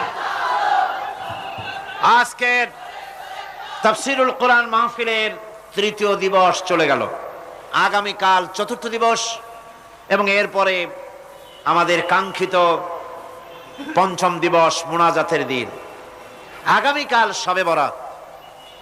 এ উপলক্ষে আপনারা আপনাদের বন্ধু বান্ধব, আপনাদের মহিলাদেরকে নিয়ে ব্যাপক পরিমাণ লোক এখানে চলে আসুন। শবে বরাতের প্রথম মুনাজাত আমরা এখানে করব এই লক্ষ জনতার সাথে নিয়ে ইনশাআল্লাহ। আর মুনাজাত আল্লাহর দরবারে যত বেশি পরিমাণ লোক হয় আল্লাহ পাকের কাছে দোয়া করলে দোয়া তত মঞ্জুর হয়, যেহেতু বেশি লোকের মধ্যে অবশ্যই ভালো ভালো মানুষ থাকেই। সুতরাং এই দোয়ার আকর্ষণ থেকে কেউ যেন বঞ্চিত না হন। আগামী রাতের মোনাজাতে শরীক হওয়ার জন্য বন্ধু বান্ধব, ছেলে মেয়ে, বউ মেয়ে, স্ত্রী পুত্র সকলকে নিয়ে এসে আসুন। মহিলাদের জন্য সুন্দর ব্যবস্থা আছে বসার, কোন আলহামদুলিল্লাহ। আর এবারে তাফসীরুল কোরআন মাহফিলের সুন্দর ক্যালেন্ডার আছে, তাদের মঞ্জিল আছে, প্রতি বছর যে মঞ্জিল বেরোয় এবারও মঞ্জিল আছে। এই মঞ্জিল যদি এই রকমের একটা বই যদি কেউ ছাপে 50 টাকার কমে তো দিতে পারবেই না। অফসেট কাগজে ছাপা সুন্দর বই, মাত্র 25 টাকা হাদিয়া নাকি? 80 টাকা খরচ করে গেছে। ও আমি দেখেন কিছু হিসাবও জানি না, উনি বলছেন 80 টাকা খরচ পড়ে গেছে। আমি একটা কি কইলাম আল্লাহই জানে। তো 80 টাকা খরচ পড়ে গেছে। তো যেহেতু ওনারা এখানে কিছু বিজ্ঞাপন পেয়েছেন, সেই জন্য ওনারা কোনো প্রফিটের দিকে তাকান নাই। মাত্র 25 টাকা হাদিয়ার বিনিময় এরকম একটা বড় ম্যাগাজিন আপনাদেরকে দেওয়া হচ্ছে, যার মধ্যে সুন্দর সুন্দর লেখা এর মধ্যে আছে। বিশেষ করে আমি দেখলাম এর মধ্যে হজের ব্যাপারে একটা দারুণ লেখা এসেছে। আপনাদের অত্যন্ত পরিচিত প্রফেসর অধ্যাপক মুফিজুর রহমান সাহেব, যাকে আপনারা সকলে জানেন, আমার অত্যন্ত স্নেহের পাত্র, তিনি এটা লিখেছেন। আল্লাহ পাক তার প্রতি রহম করুন, জোরে কোন আমিন। অনেক লেখা এর মধ্যে আছে। সুতরাং হজের মৌসুম যখন, সেই জন্য আমি হজের কথাটা আনলাম। এই মঞ্জিল আপনারা সকলে নিতে চেষ্টা করবেন। ক্যালেন্ডারও তারা সুন্দর মসজিদ দিয়ে ক্যালেন্ডার তৈরি করেছেন, তাও আপনারা নিবেন। জি বলেন।